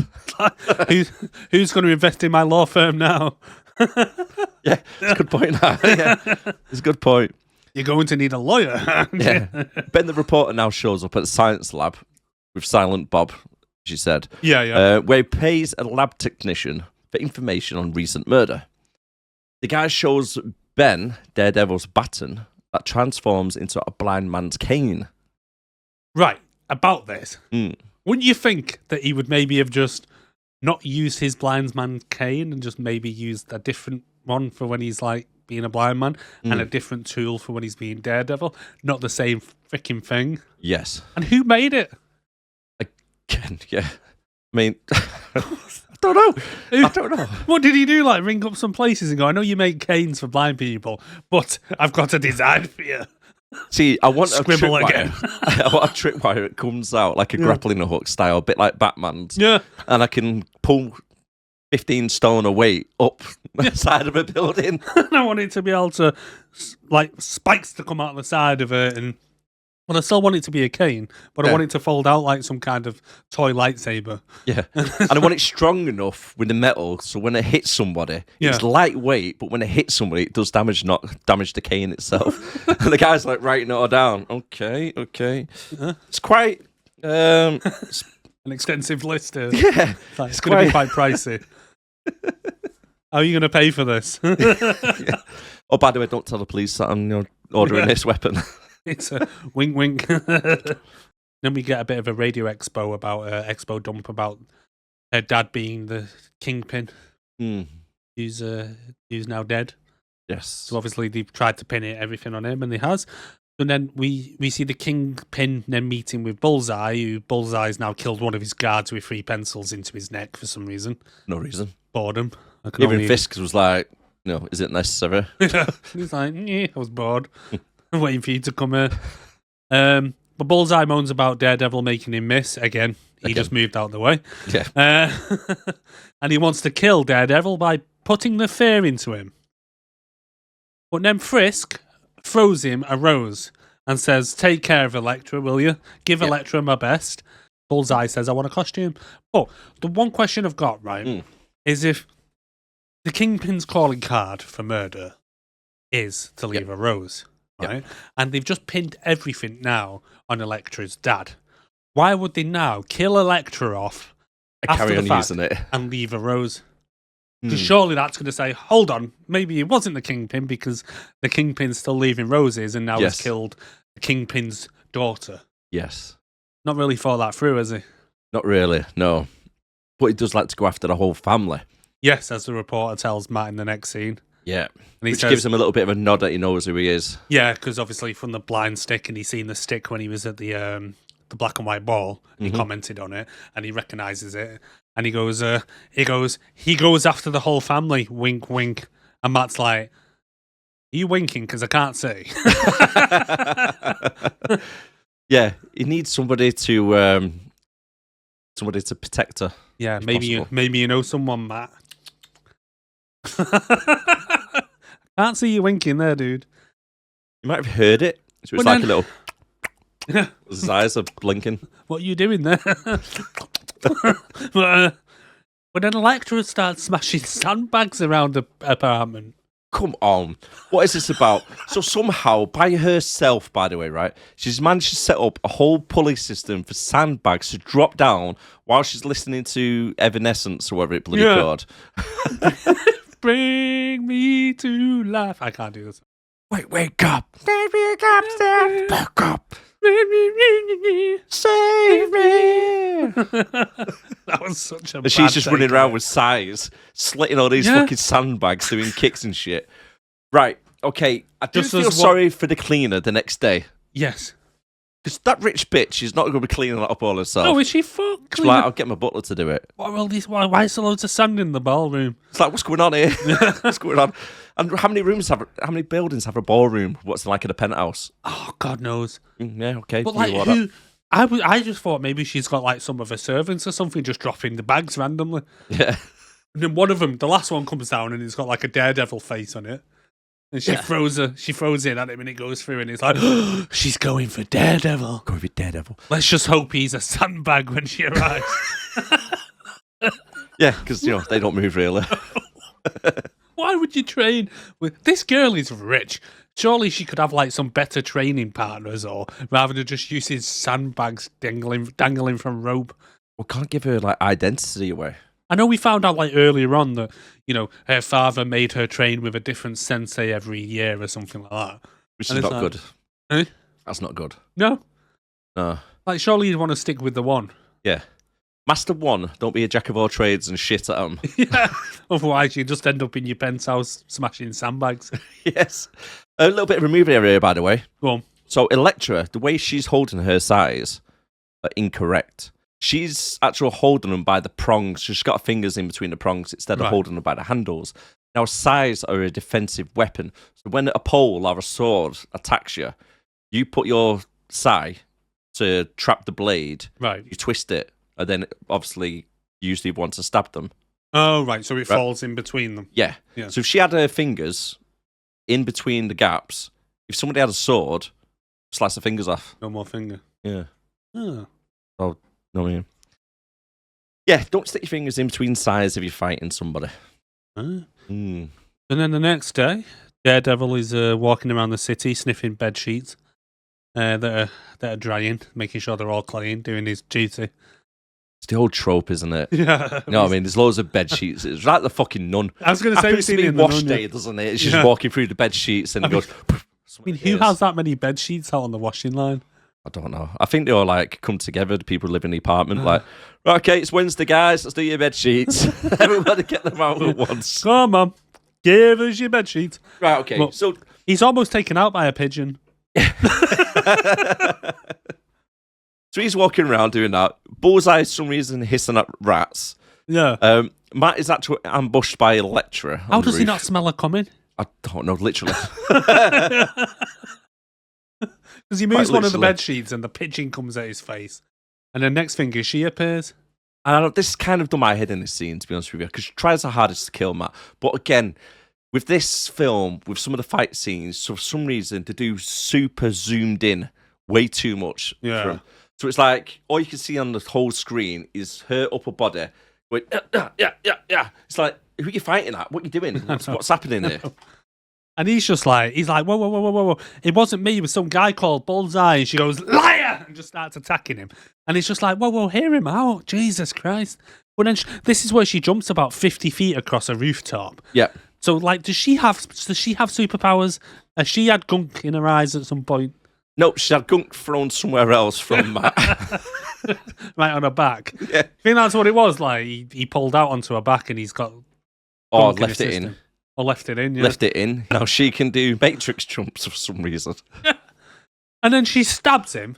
Yep. And then she goes, I want to see who it is that killed my dad. Rips his mask off. Oh, it's Matt. Oh, I'm so sorry. I'm so sorry. And it's like, maybe if you had just stopped and listened to him for 5 minutes before you stabbed him, this whole thing could have been avoided. Yep.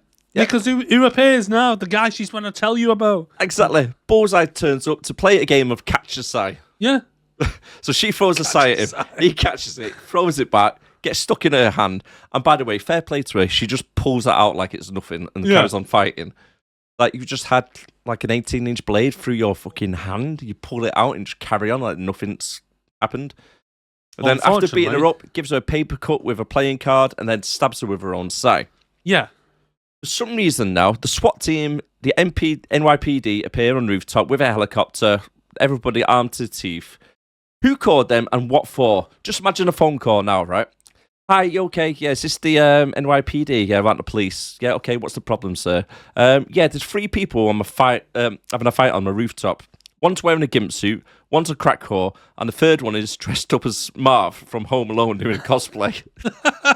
And he's got a branding on his head of a bullseye. With a trench coat. And you notice he keeps swishing it as well as he moves around. What is that about? I don't know.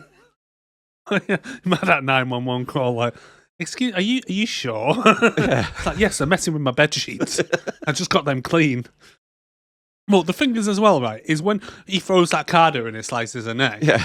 It's like, it's a little cut on her neck and she's like, oh, and then she just gives up then. He just walks over, he grabs her by the neck and she's just like, all right, I'll just let you do it. Go on, stab me then. She just doesn't have any fight in her at all. No, but when it's a blind guy. Oh, yeah, when it's a blind boyfriend. Yeah, she's happy to bully a blind guy. Yeah. Oh, then... and then she then jumps across. Well, she falls down, doesn't she? And then he throws a rose on her and goes, right, see you in a bit. And, yeah. Matt crawls over to her. Well, she crawls over to Matt. Oh, is it the way around, yeah. And she's like, help me. And he's like, if you just listen to me, you stupid bitch, for 5 minutes. Why is Matt acting like he's dying? Oh, I don't know. And he's got a loss of breath. Right? I don't know. He got stabbed in the shoulder. Yeah. It wasn't even shoulder, it was more like the shoulder blade, wasn't it? It is but a flesh wound. It's literally a flesh wound. Yeah. Right, it's not going to kill you, that, mate. Bloody hell, you're fine. But he's there going, I wish I could have done something. And then he literally watches, through the echolocation thing, her heart stop. Yeah. So, how is there a sequel? Anyway, well, the police bust in, and then we catch up to the beginning of the film. Matt's hugging a cross again on the roof. Yep. And then in the church, Bullseye arrives at the church, and the priest sods off. He's like, I just remembered I left an altar boy at home. I need to go. See ya. See you later. So he runs off. He throws a collection plate at Daredevil's neck.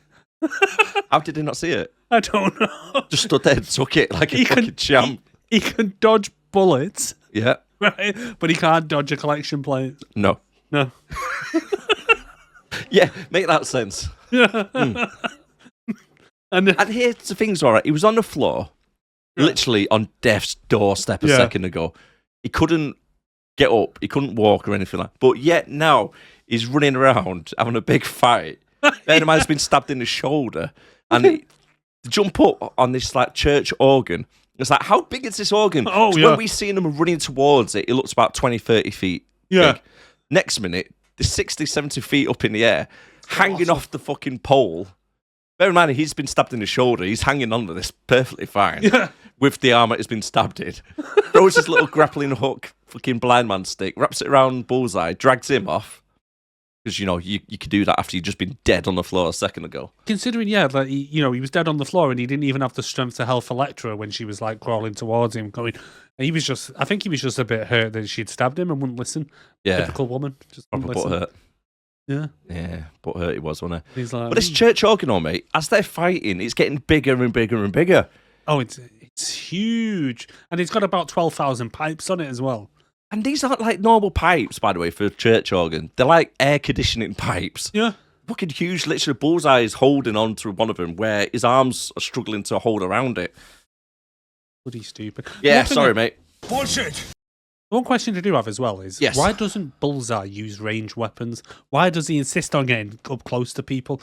Good point. You think like he'd be like Deadshot or someone Yeah. like that who could like, just never misses with a gun. Why is he Sniper using... rifle. Yeah, Yeah, sniper rifle from like 3 miles away. exactly. Gun. But no, he insists on throwing things at people. I don't get why he just doesn't use a gun. It's a good point, that. Yeah. Because, he would have been alive right now. Well, exactly. He would have been. Not to be a spoiler or anything. Well, he is still alive, but he wouldn't be in the state he was in. Bullseye smashes one of the windows. Yeah. Gets all the shards of glass. A little bit like Tobey Maguire on Spider-Man with the plate. Who catches everything in his hands. Yeah, he does, yeah. Yeah, he goes, catches them How? all. And then starts throwing these discs at him. Matt starts doing backflips, because, doing backflips backwards in the same Kind of place. projection. Yeah. Yeah, that makes you dodge. That's what I put here, even though he's just doing backflips backwards going in the same line. Surely Somehow wouldn't stab in his ass. Talking about Bullseye who never misses can't hit him just because he's doing backflip. Like I say, Bullseye, great. Not if it's a moving target. Yes. Yeah. Don't move. That's his weak spot, by the way. That's kryptonite. Moving. But then Bullseye realizes that it's sound that hurts his little ears. Yeah.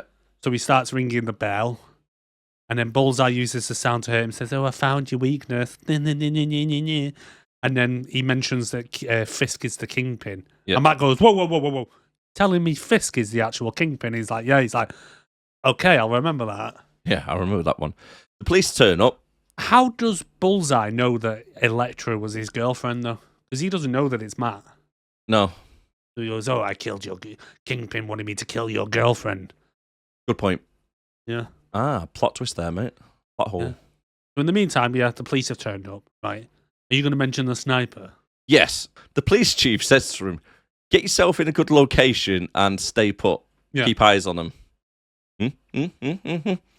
So they're fighting behind a stained glass window. Bear in mind, you can't see through it. You can't see shadows or shit like that. It's just literally a wall, basically, you can't see through. Yeah. Right? They're fighting. And then as Bullseye goes to get Matt holds his hands because he hears the barrel of the bullet going into the sniper rifle to be fired. Yep. So for some reason, the sniper rifle guy goes, "Do you want me to go take a blind shot into this window? I can't see where the targets are. Who I'm going to hit? Hey, doesn't matter." Yeah. Fires a random shot, comes through, pulls his hands down so it goes through Bullseye's both of his palms. Yeah. He then does the fucking stigmata. Yeah, he's holds like his hands stigmata. out. It's like, "Oh, my hands, I can't do anything now." Oh. Why just having a bullet through his hands? Does it now mean that he's like completely defeated? Well, yeah. How does the sniper know that they're even there? Is he just taking random pop shots or what? I think so. There's no way he's seen him. No. If I just turned up to that scene and they said they was in a church, I'd be thinking they'll be on a ground floor or something, not 400 feet up in the air. Yeah, playing on top of an organ. Freaking stupid. But then he manages to grab Bullseye and throw him out the window, and it lands on the reporter's car. And then the police run over to the car, pull the gun out to Ben, who's just fucking turned up and had the body thrown onto his car and go, "Freeze!"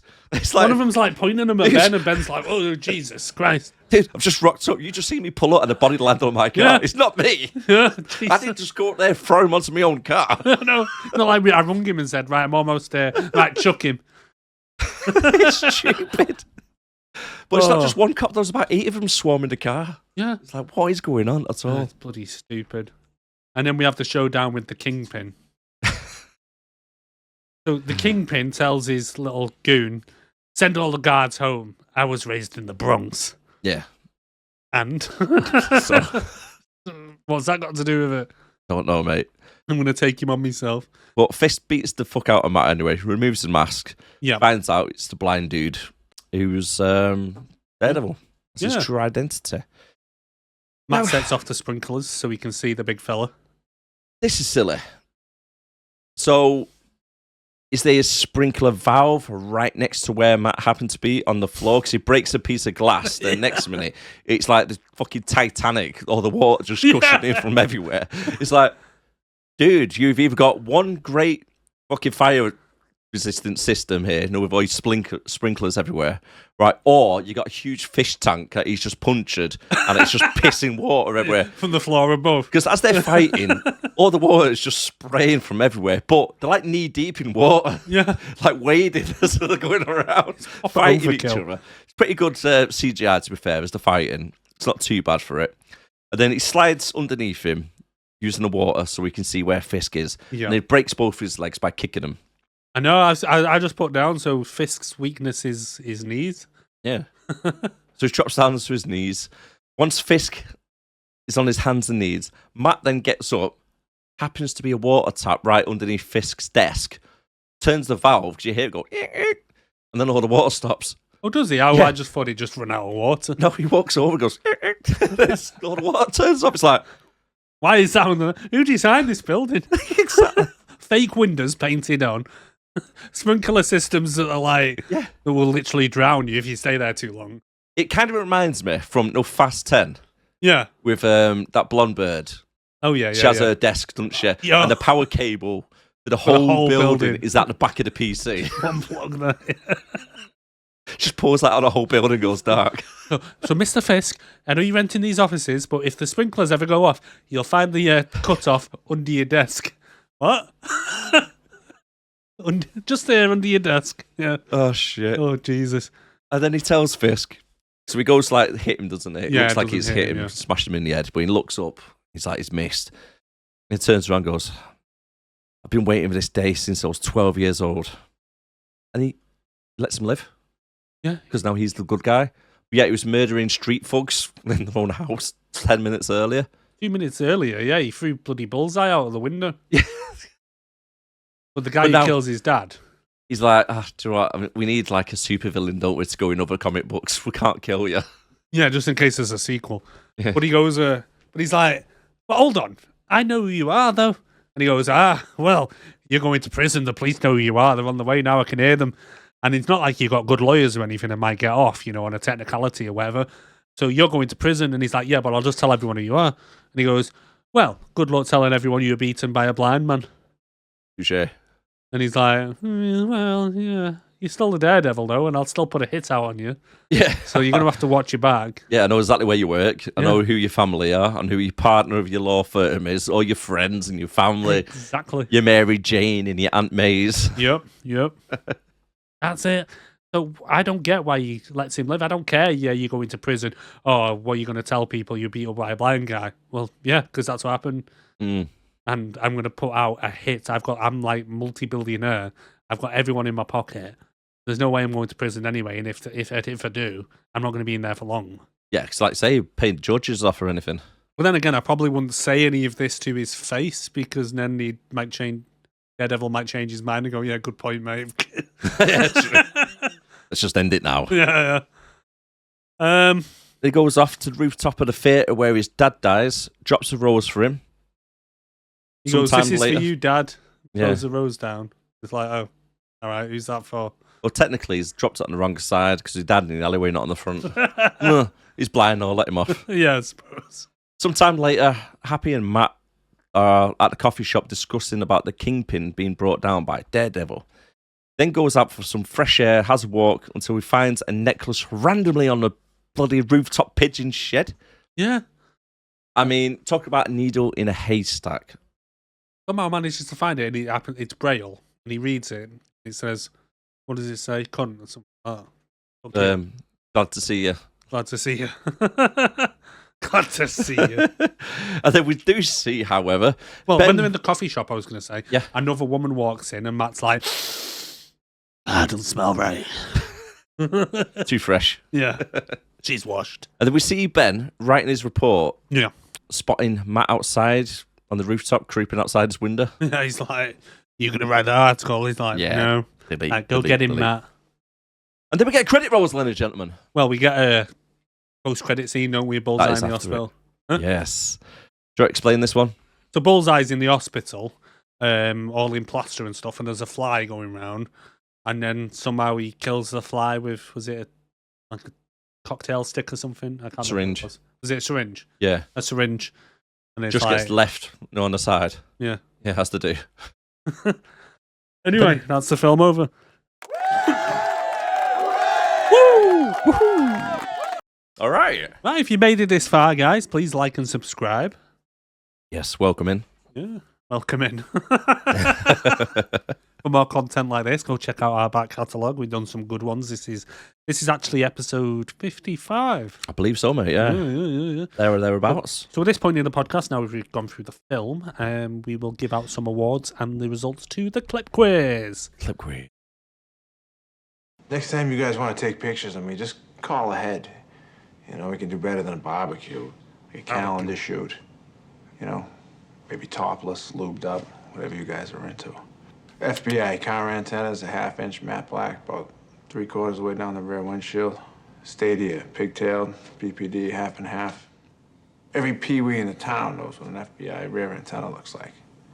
So in the future, you guys are gonna try to be slick. Any idea? Boston. That's where it's town? based. The town? It is! Hey! You just Googled that, didn't you? No. You fuck turn that screen around. What are you on about, Google? Yeah, you done What do you something. mean? You mean... Oh. Why? What did you put in it like? No, I just happened to go on Ben Affleck. I had him up and he said the film, The Town. So I was like, I've never heard of that. Clicked on it. Have you ever seen it? Never seen it, no. Really good. It's about Boston bank robberies. No, I've never heard of it. Yeah, really good, really good. Right. Yeah. What's and that on and there? then literally as I put it up, he says The Town on there. So I was like, oh, I wonder.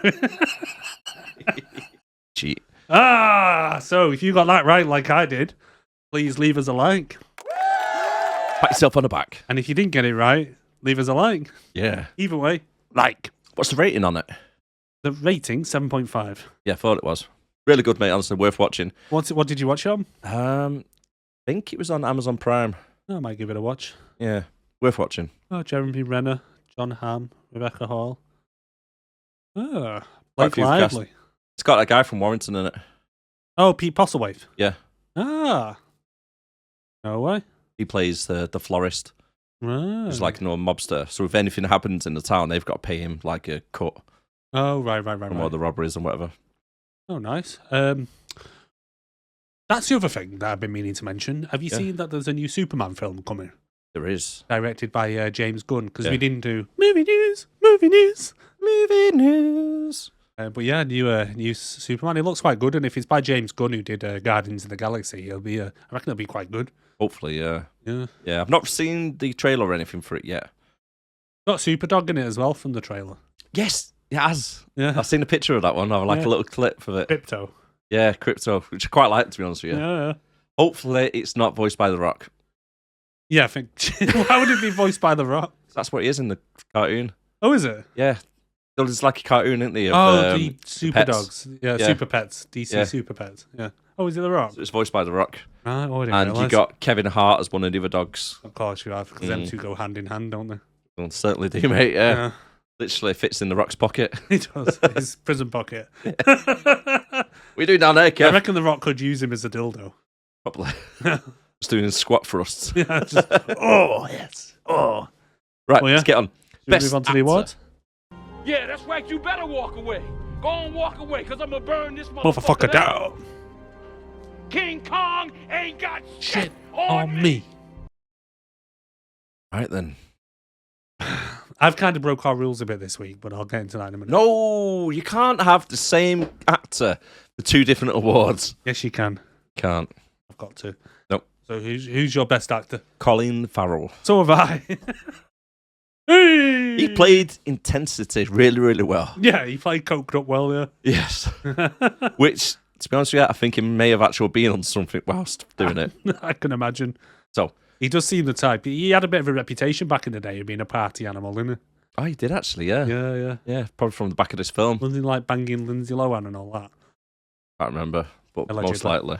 Probably. I think Most everyone in likely. Hollywood has, allegedly. Right, okay. Anyway. The Golden Seagull Award, Golden named after the Seagull. worst actor out there himself. I'm gonna take you to the bank, Senator Trent. Where's the seagull? The blood bank. He's forgot the Seagull! seagull. I nearly forgot it. The golden seagulls. Right, okay. I've gone for the worst actor. And You want me to go? no, I've gone for one of the mugger's victims in the alleyway. Oh, okay. Because do you know which one I'm on about? The one before he goes to his son. Yeah. Yeah. So the guy who's getting mugged in the alleyway, the guy's got, oh, no, please don't hurt me. Oh. Starts getting hit. It's like, oh. Like, oh, come on, mate. You could have put a little bit into it. This is your moment to shine. They've put you in as like a little side character, a little extra. Do a better job. The thing with the mugger as well is like, how many times did he mention the kingpin to that guy? He's like, you owe the kingpin money. The kingpin you owe money to. It's a kingpin. Did you know it's a kingpin you owe money to? And Daredevil's like, kingpin. Maybe it's a kingpin. Maybe he knows who the kingpin is. Jesus Christ. He did, but that's that guy. Yeah. I've gone for Jennifer Garner. Jennifer Garner, right, okay. Yeah. Best character. Happy. Have you? Yeah. Really? Yeah. Yeah, exactly. And he talked about alligators more than anything. I thought, oh, he's a good character. You've got Colin Farrell, haven't you? I put Bullseye, yeah. Can't. Best character? Yeah. But he was the best actor and he was the best character. He was good. You can't have it. Can't have it. Well, I'm not giving an award then. You got to give something. No one else deserved it. Come on. Quick, go. Best character. Daredevil then. Happy was well better. No, he wasn't. He got a little bit of comedy thing to it. Oh. Yeah. Oh. Worst character. Kingpin. Yeah? Yeah. I've actually gone for Elektra. Oh, have you? Yeah. Well, I couldn't go for Elektra because I had it for worst actor. But yeah, worst character, Kingpin. Hot Baby Award.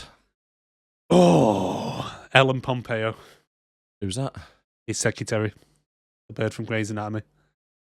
Right, yeah, I'm changing mine to that then. Why did you put Jennifer Garner? I didn't know if there's any fucking females in it. Well, I was literally looking for any other female but her. Yeah. Because I was like, I don't want that crack whore. Oh. And he was like, she's the only one that appeared. Yes. 3 things you liked about it. Okay. I like the darts bit when we first meet Bullseye. Yep. I like when Elektra gets impaled. All right. I just wanted to see not her in a get good way. stabbed. No, not the good way, no. When she literally, you see it go through and you see it come out of clothes at the back, doesn't it? Right, did you notice that this sigh is about 14 inches, if that, at top? It's probably about 10 inches, right? But when it stabs through her, it's like 7 foot. Oh, yeah.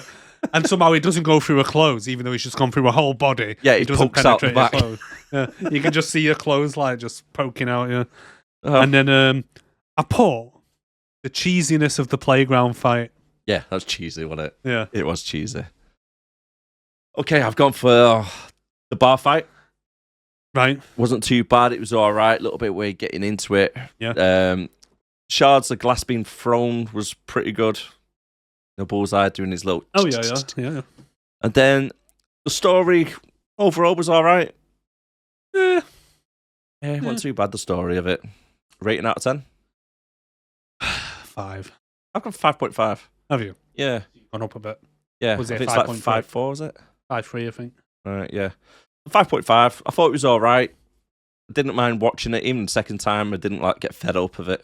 I will admit that considering it's nearly a 2-hour film, was it like an hour and 45? Something like that. And it's old. And it's old.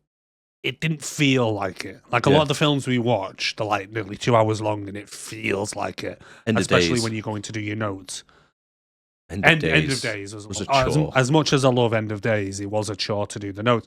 But with this, to be honest, I think it was just because there was so much cheesiness and so much stuff to talk about through it. Yeah. It was like, what the hell just happened? Right, you know, it's like, I think it didn't really feel that long. Yeah, definitely. But there was apparently as well, I think it was this. There was a side story that had Coolio in it that was cut from it. Killer. But apparently in the director's cut, it was brought back. It was something to do with a police officer setting him up for some reason. I don't know how they were going to bring it into the film. But I can't believe after watching this and watching Jennifer Garner's performance, someone said, you know what, let's make a standalone Elektra film. Yes, why not? That'd be a great idea to burn the money. I know. Let's just take the profits from this and just set them on fire. That's what you may as well have done. Because Elektra is a 4.7 on IMDb. Woo-hoo. And I've never seen it. I've never once thought to myself, do you know what I want to do? I hate myself that much. I'm going to go and watch Jennifer Garner in Elektra. Yeah, let's go for it. Sounds a great idea. Oh, yeah. Because if there's one standout character from the Daredevil film, it was her that I'd want to watch a standalone film for. I'd rather watch a standalone film for The Reporter. Yeah. Yeah. Yeah. And yeah. watch her. So don't tell me we're ever watching that. Oh, they could have done like a Bullseye one. Oh, even a Bullseye one, yeah? Using guns. Yeah. And then DC might happen to come along and do Deadshot. Yeah. It would make more sense for him to use guns, like you said before, a 3-mile sniper shot or something. But no. No.